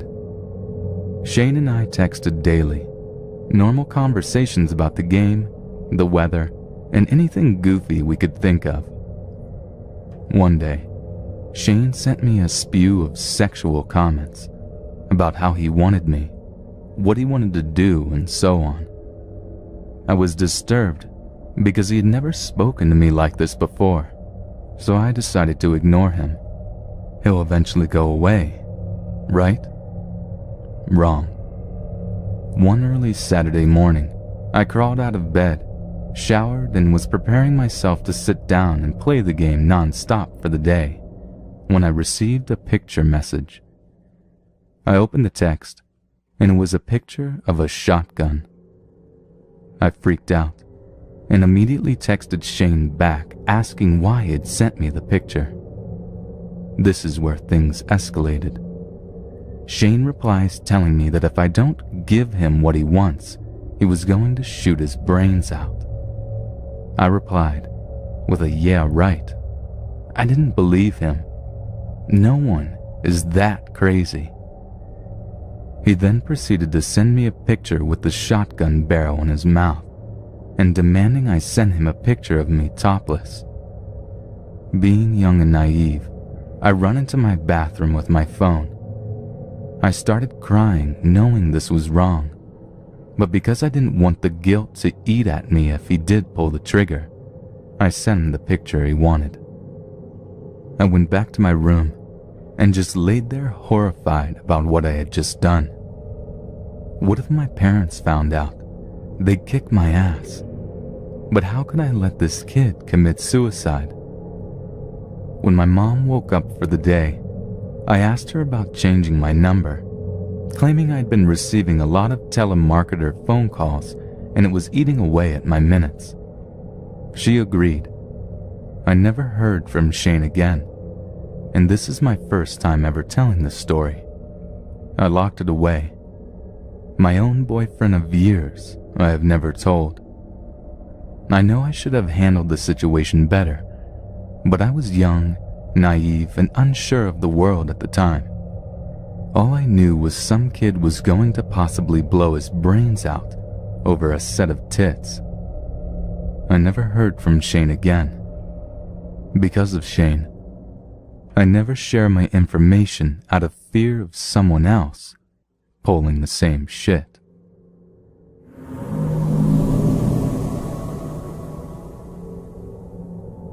This story happened to me last summer when I was still in college and living in an apartment. I had two other roommates who lived with me. My one roommate, Allie, was originally from a city about 45 minutes from our school, so she went home a lot on weekends. My other roommate Kate and I were both from out of state, so we never really went home. Summer rolls around, and Allie accepted an internship in her hometown and left for the summer. It was just me and Kate. We both had internships in town and worked 40 hours a week, so we didn't really see each other except on weekends. My apartment complex was large and had an open layout, so everyone's front doors were accessible from outside. You didn't have to be buzzed in or anything. We lived on the first floor. We also had a lot of friends who lived in our complex, and we would leave our doors unlocked during the day when we were home in case anyone popped in to say hi. It was a Friday, which meant I didn't have to go into work until noon. All the executives had meetings in the morning, and since I was an intern, I wasn't required to be there. Kate, however, still left at her usual time of 8:30, leaving the door unlocked. Nothing uncommon about that. She knew I would be up soon, plus it was 8:30 a.m. What could happen? I was getting ready for work in my bathroom with the door closed around 10 a.m. when I heard our front door swing open. I figured it must have been one of my friends wanting to borrow something, or Kate had left her lunch here. I waited a minute for my friend to yell my name or raid my fridge, but I didn't hear anything. I suddenly got a very uneasy feeling. I stuck my head out and didn't see anything initially. Then I stepped out and turned towards the kitchen. Standing in my kitchen was a middle-aged man with his back to me.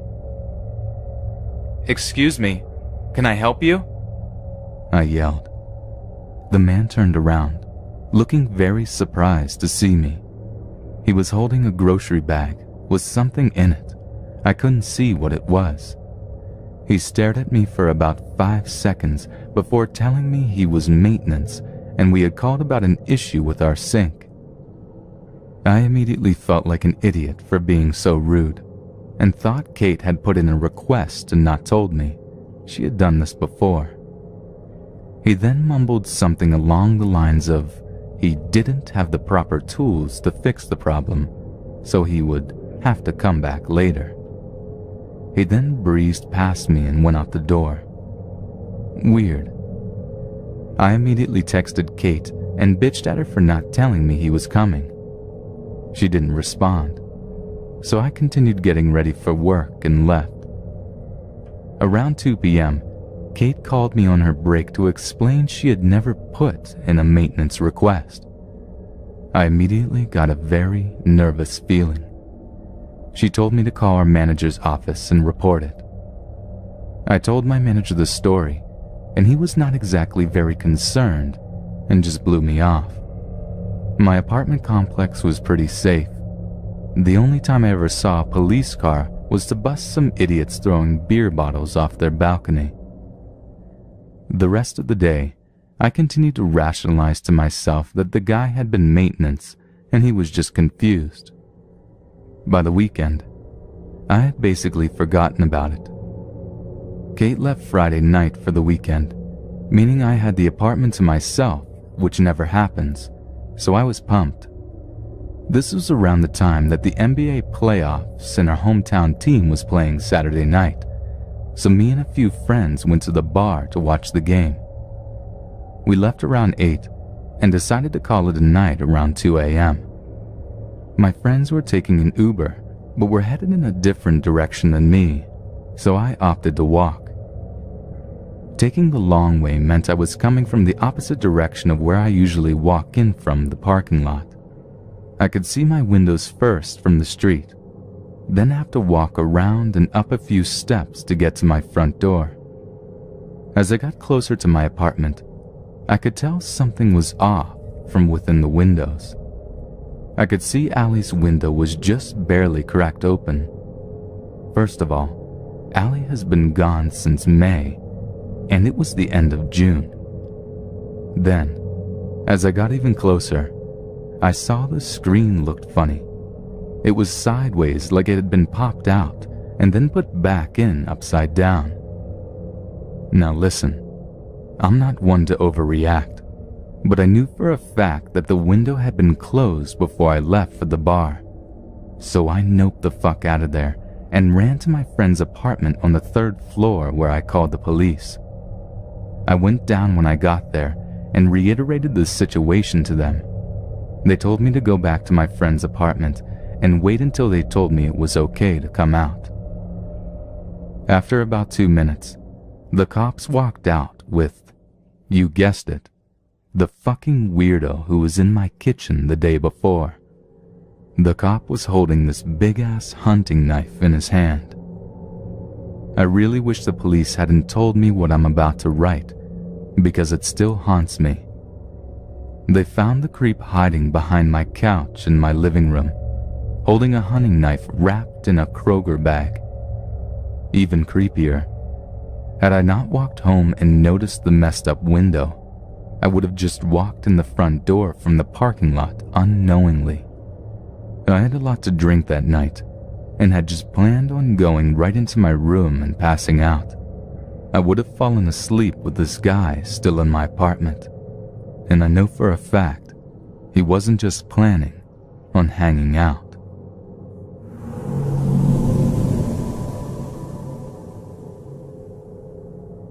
I was born and raised in Guam. It's a small U.S. territory out here in the Pacific Ocean.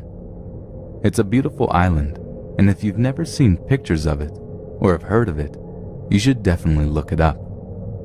Anyways, I live at my parents' house, which was up on a hill. Next door we had a gas station. It was easily accessible from my house, so my dad made a trail going from our house to the gas station. The trail at night was only illuminated by the gas station lights. It was a good 100 feet from our house. My dad kept some trees on the side of the hill so their house wasn't visible from the gas station unless you started walking up the trail itself. This happened back when I was a teenager in high school. Our house was a small 2-bedroom, 1 bath with a small kitchen and living room. If you walked into the house, the kitchen is directly to the left and the living room to the right. I didn't have a room of my own yet because my brother still lived at home with us. So, of course, I was out in the living room talking to my boyfriend at the time because everyone was asleep. It was about midnight when I told my boyfriend I wanted a soda. We were talking to his best friend through two-way, and I decided I was brave enough to walk out to the garage. My mom had recently bought a new fridge, so she put the old one in our garage as an outside fridge for my brother and dad when they went hunting. She knew I was a chicken shit when it came to the dark, so she always put the soda in the outside fridge. The fridge in the garage was only partially illuminated by our outside light, so I always chickened out to go out at night. You could also see straight to the gas station where the trail was, so I was always scared of someone coming up and I wouldn't be able to see them. I thought since I was on the phone, I worked up the bravery to go and grab myself a soda. The fridge was only a few feet away. I was on the phone, and it wasn't too late, so what the hell, I did it. I turned the outside lights on, walked out, grabbed my soda, and started walking back towards my front door. I don't know what possessed me to look back, but I did, and I wish I didn't.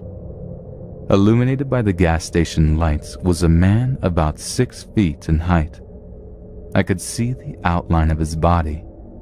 I have horrible vision, so it took me a second to realize that it wasn't just another shadow. I stood and stared at him for what seemed like forever. I snapped out of it and started walking backwards towards my front door. I hit my back on the door and I freaked myself out. He never moved. Just as I grabbed my doorknob, this guy starts sprinting towards me. I jump up, slammed the front door closed, locked it, and hid behind my fridge.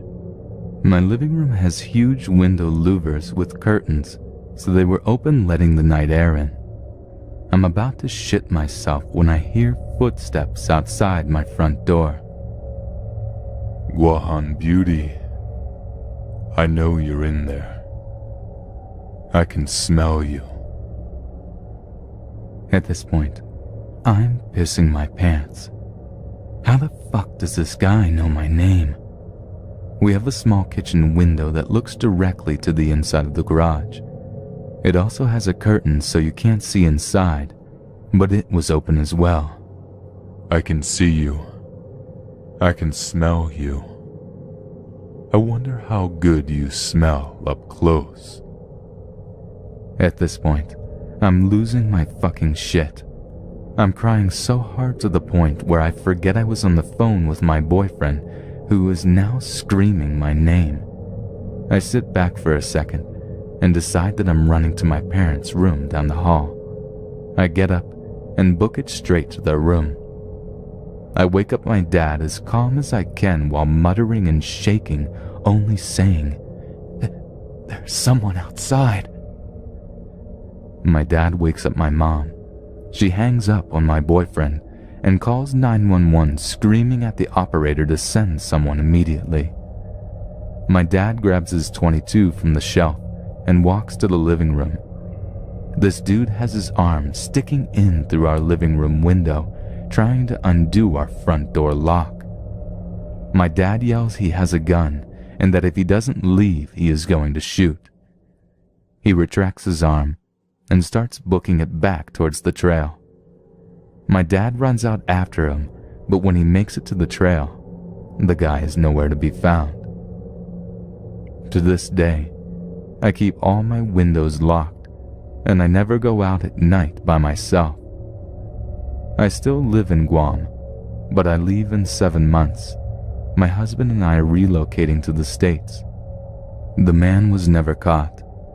He stalked me for 5 years after this incident. I have more stories to tell, and I'm willing to share, but this one was one of the worst nights of my life.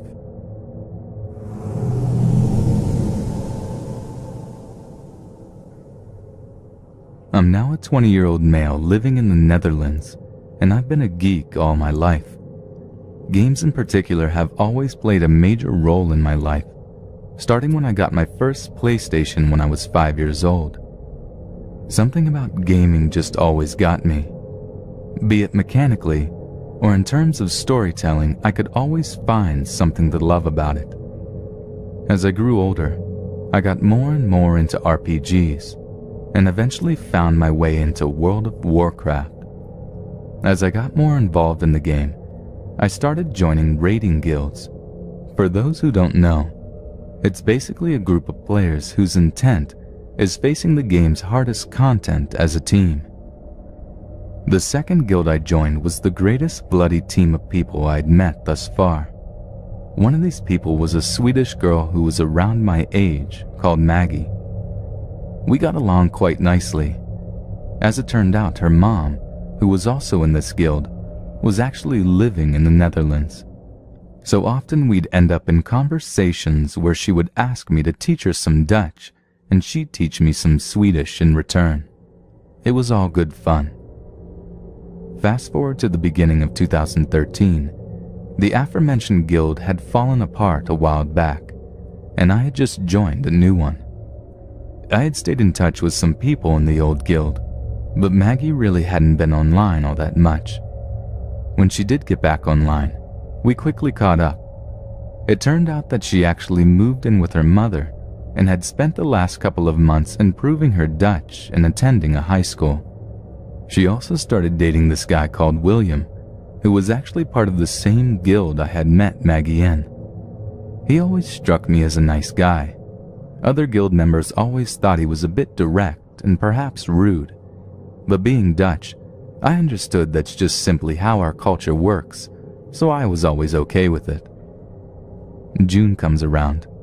Me and Maggie recently finished our final exams, and we're waiting for the results to come back in. One afternoon while we were playing online, I suggested a meetup between the two of us.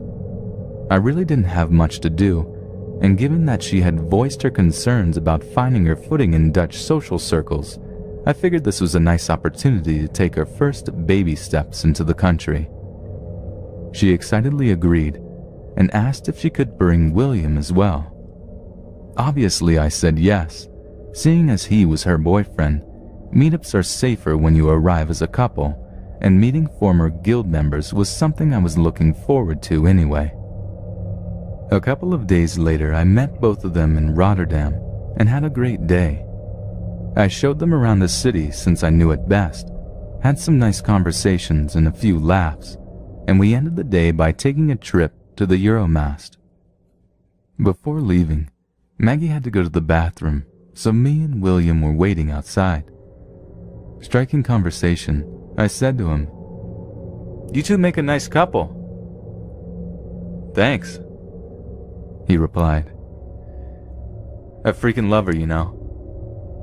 Honestly wouldn't know what I would do without her at this stage." Back then, I didn't think much of that statement. It's just a good thing people say when they are in love. So kudos to him, right? Maggie got out of the restroom. We said our goodbyes and we parted ways. A few weeks later, we got our exam scores back. I had passed high school with flying colors, but Maggie wasn't so lucky. She had failed most of her exams. She told me she was going to be studying for the rest of the summer in order to properly prepare her for the rerun of the last year of high school. I told her that if she needed any help, that I was willing to see what I could do, even when I was going to college. She was very thankful and assured me that she'd let me know if she needed any help. Fast forward again to September. After our last conversation, Maggie had practically disappeared off the internet. She hadn't logged into World of Warcraft, she was never on Skype, and wasn't even online on Facebook anymore. I asked William in mid-August how she was doing, and he assured me she was fine, so I thought nothing of it. I even admired her focus on her education. However, during my second week in college, all of that changed. I got into the metro and picked up a free newspaper in the seat next to me to pass the time. I vividly remember turning to the fourth page to read a headline saying, "Swedish woman, 19 years old, from city, stabbed in own backyard." It took me a few seconds to even realize that she lived in that city now, and that she was 19. Even though the article didn't mention a name, I grew very concerned. I quickly sent her a text message as we exchanged phone numbers when we met up, asking her if she was okay. The rest of the day went by, and I heard nothing from Maggie. I eventually figured that if anything had happened to her, people would have most likely started posting things on her Facebook page. Concerned and scared of what I was going to find, I started typing her name into the search bar of Facebook. Surely enough, it was already filling up with messages from people who had heard she had passed away from her injuries. After inquiring with some other former guild members, it turned out William had stabbed her. She had broken up with him after she had got her horrendous test results back, and he wasn't all too pleased with that. In the aftermath of the incident, me and some other Dutch guild members went to her city to meet up with her friends from school, attend the memorial setup in her school, and to put some flowers at the scene of the crime on behalf of everyone she had played the game with. When we met up with Maggie's school friends, we found out William hadn't been half as nice as we thought he was. During the relationship, he had been very controlling of Maggie, and after the breakup he had been stalking her and sending her threatening text messages. She even went to the police to report it, but they told her they couldn't do anything for her at that stage. After that, she met a different guy and started dating him. William found out and, well, took matters into his own hands. Thinking back at this, the worst part of all of this just came to mind. When we put flowers at the scene of the crime, we stood around for a few minutes, contemplating whether or not we should knock on the door and personally give her mother our condolences, given that we kind of knew her as well. We decided against it, given that we might unintentionally remind her mother that Maggie's online connections ultimately cost her her life. As soon as we got back to our car, we saw Maggie's front door open. Out of the door came her mother with Maggie's younger sister. I knew at the time that Maggie had a younger sister, but I didn't know that she was only 6 or 7. I fucking lost it when I saw her little head hanging down while grabbing hold of her mother, scared to go around the corner to face all the drawings and flowers people had left there. In writing this post, I found a very recent article that said William is most likely to go to prison for 20 years. But honestly, William, I fucking hope you never make it out of there.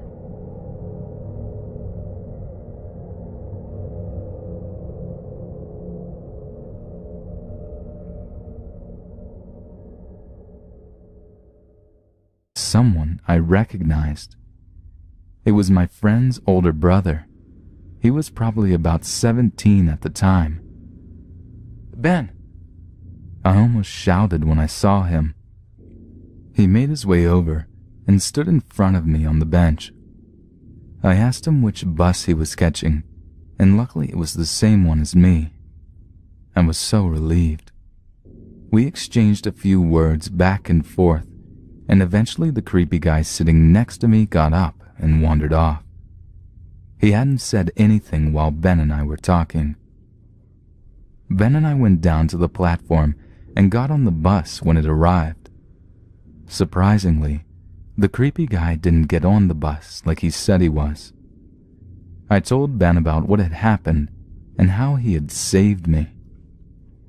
I can't imagine what would have unfolded if Ben had not showed up when he did. I would have gone down to the platform when the bus arrived, and hopefully he would not have done anything since there was someone driving the bus, a potential witness. If he had gotten as far as getting on the bus with me, I was worried about the 20-minute walk from my bus stop to my house. We're on a dark street surrounded by bush on one side, and I didn't have credit on my phone to call my mom and ask for a lift.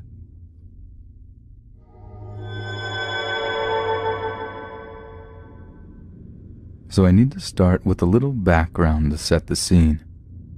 My girlfriend was going to college, and I was working in a different city. She went on a trip over spring break and was flying back into the United States. She told me that if I would pick her up, then she would get us a hotel away from her roommates and we could have a romantic night. So I was all for that.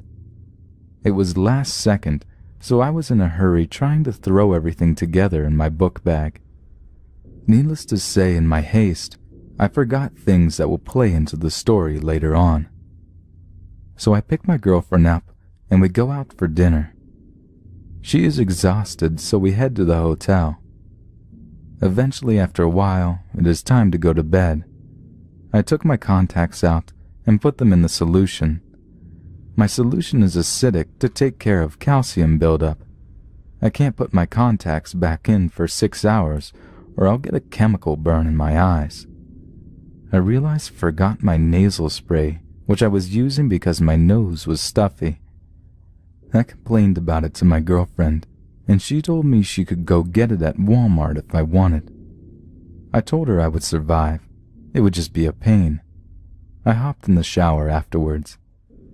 I got out of the shower and saw my girlfriend was gone, and so was the car fob. My car fob is also the key, so you drive with it. I was quite happy. I had the best girlfriend. She was doing that for me at 2 a.m. My phone starts ringing, and I get a frantic call from my girlfriend. The Walmart isn't open 24/7. The fob was now out of battery and wouldn't unlock the door. She was alone in the parking lot with a drunk guy all the way across on the other side. She described the guy as tall, wearing too many layers of clothing, staggering and loudly talking to himself. He had a bottle in his hand. She was worried because the Walmart was quite secluded. It wasn't a great part of town either, It was off the highway and down the road about a mile, but that mile was all woods. I told her I would throw on my glasses and run to her since it was only about 2 miles from the hotel. I looked in my bag and realized I didn't have my glasses.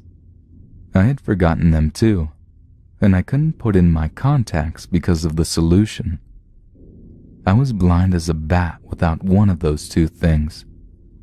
But I couldn't leave my girlfriend, so I decided I would make do with limited vision.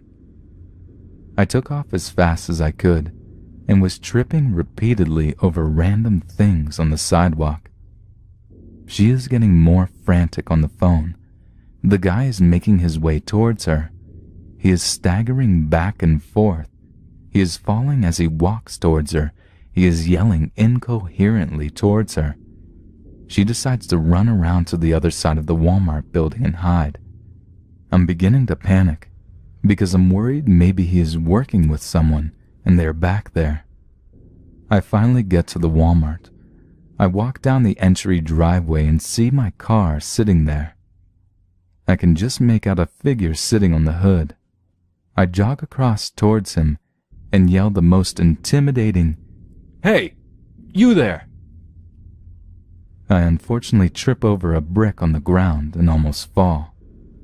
The man hops off the hood, and then it got more weird. He starts talking to me, and he isn't drunk at all. He's fairly well spoken. He asks me if I'm okay. He comments on me tripping and that I was currently squinting at him. He tells me that he locked himself out of his car, that he was waiting for someone. He wanted to know if I needed help. I tell him that's not true. That's my car. He says back, "Indeed. You know the girl that was with the car." I tell him that she is my girlfriend. She got locked out, and I don't appreciate him creeping her out. He says, "Locked out of the car? I'm sorry. Wish I could help." He proceeds to walk away from the parking lot towards the woods. He is walking slowly and calmly, like nothing was out of the normal. I run towards the building and I live in a small town built in bushland, where a lot of elderly people reside, so it's safe to say that it's always been a safe neighborhood, and I've never needed to be overly cautious. This is probably why I had often been naive enough to believe that, although there is a small possibility of something bad happening to me, I thought it was far too unlikely. At the time, I was 15 years old, and I used to go out on weekends to visit my boyfriend at the time, who lived quite a while away from me. I wasn't able to drive at this age, so public transport was my only means of going over to visit him. This meant walking about 20 minutes from my house to a bus stop, catching the bus into the city, and then catching a train to his house. I was used to doing the same trip every week, and I felt safe taking the trip by myself. As I was only able to see him one day during the week, I would leave early in the morning to get there and stay until fairly late enough before going home. Because it was late by the time I left my boyfriend's house and public transport was less frequent at that hour, it would be a waste of time for my boyfriend to travel any of the way back home with me. So every week I made the trip back home alone. On one particular night after visiting my boyfriend, it was the usual ride on the train back into the city, and I was waiting at the bus station. The bus station is a large open building above a number of platforms on the lower story where the buses would pull in. I was waiting on the upper story on a bench in front of the stairs that led to the platform I needed for my bus home. I don't recall there being many people around, maybe 1 or 2 people passing by, but it was essentially deserted because of the late hour. On a side note, because I was visiting my boyfriend, I dressed up to look pretty for him. I was wearing a decent casual dress. I had straightened my long hair so that it looked neat, and I had just recently received some high platform boots for my birthday, which I thought looked super cool, and they were fun to wear because I didn't feel so short. I was ruffling through my bag for some gum, and I noticed someone sit down next to me on the bench. Usually when someone sits on a bench which is already occupied, they leave a sort of one-person gap between. But this person sat down right beside me, despite there being a whole bench available. When I looked up from my bag, I saw a man who was maybe 30 years old. I'm a terrible judge of age, so I'm not really sure. I don't remember too much about his appearance. I think he was bald or had short hair. Being naive, I didn't think to try to remember any details about his appearance, which I would have done had this happened to me now. Yell to my girlfriend. She comes out from behind the building and we walk back towards the car. I start trying to get the fob to work and unlock the car. It just needs battery to unlock the car. It can drive it dead. I am contemplating trying to run back and call AAA in the morning when my girlfriend starts screaming and panicking. I look up and see the man sprinting out of the woods towards us. My girlfriend yells at me that he has something in his hand. I can't see, so I have no idea if it's a knife or something of that sort. I make a split-second decision and pick up the brick I tripped over. I bust out my window with it and unlock the car. I tried to brush out my seat and scramble in while my girlfriend scrambled in as well. I cranked the car and took off with the guy about 20 feet from the vehicle. I called the cops on the way back to the hotel. Most of you are probably thinking that I'm an idiot and should have done that earlier, but response time in that city is terrible. It would have been like 30 minutes, and my girlfriend was too terrified to let me get off the phone to call anyone. I stayed on the phone from that moment I started running until I was there. The cops never found the guy. I ended up with a busted-out window and a cut-up hand with glass in it from when I tried to brush the glass out of the seat. Overall, I was pretty happy that we both made it out without any significant harm coming to either one of us.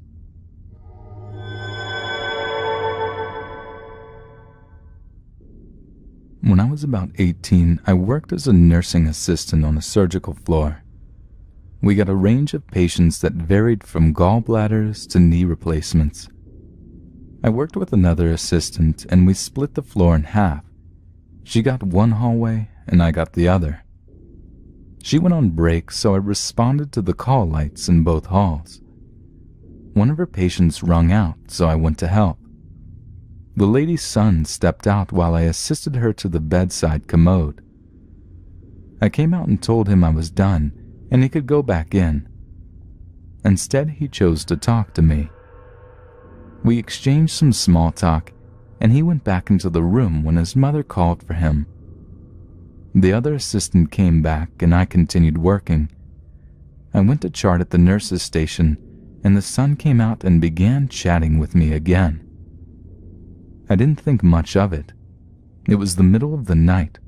Nothing good was on TV at this time, and I assumed he was just bored. I got up to attend to my patients, and he followed me, asking lots of questions. How old I was, if I was going to school, how long I had worked here. He even waited outside patients' rooms till I came out. When our eyes met, he asked me something along the lines of, "Have you got any weed?" At 15, I was a good kid and didn't have anything to do with smoking or alcohol, and certainly not drugs. I told him no, and continued to sit uncomfortable on the bench waiting for the bus. Then he gestured towards the bus schedule above the stairs to the platform and asked me, "Where are you headed?" As if him asking me about drugs wasn't a warning sign enough for me to not tell him where I was going, I obediently told him that I was catching the 123 bus to XYZ. Coincidentally, he responded with, "Oh, Me too. I found this to be a bit unlikely, since it was a small town where the bus was headed, but it was still possible that he was actually headed that way. I started to get suspicious at this point, and I was already feeling very uncomfortable. I looked down at my phone in hopes that he wouldn't talk to me anymore. He noticed this and asked me what phone service I was with. I told him the service, and he said, "I've got a voucher for a phone credit for that service, but I can't use it because I'm with a different service. Do you want it?" I'm not sure if it's the same in the US, but in Australia where I live, we can buy prepaid credit to add call value onto our phone. I politely declined, assuming he had ill intentions, but unsure of what benefit he would gain from giving me this voucher. In hindsight, maybe he was trying to get my phone number or something. I honestly don't know. He persisted. "Are you sure?" "Why not?" "I can't use it." But I declined again. "No, thank you." Things got weirder after that, when he pointed out my big platform shoes and asked, "Is it difficult to run in those shoes?" Creepy. I lied and said, "No, I can run very well in these." He could have asked if it was difficult to walk in them, but no, he didn't. He then gestured to the stairs down to the bus platform and suggested that we both go down there to wait for the bus. The platform is very poorly lit, and there was probably no one down there. I didn't want to be there alone with this person, so I told him that I was going to wait here, but that he could wait down there if he wanted to. As expected, he didn't move and remained on the bench with me. A few moments later, I noticed someone walking towards us through the bus station. Against all possible odds, it happened to be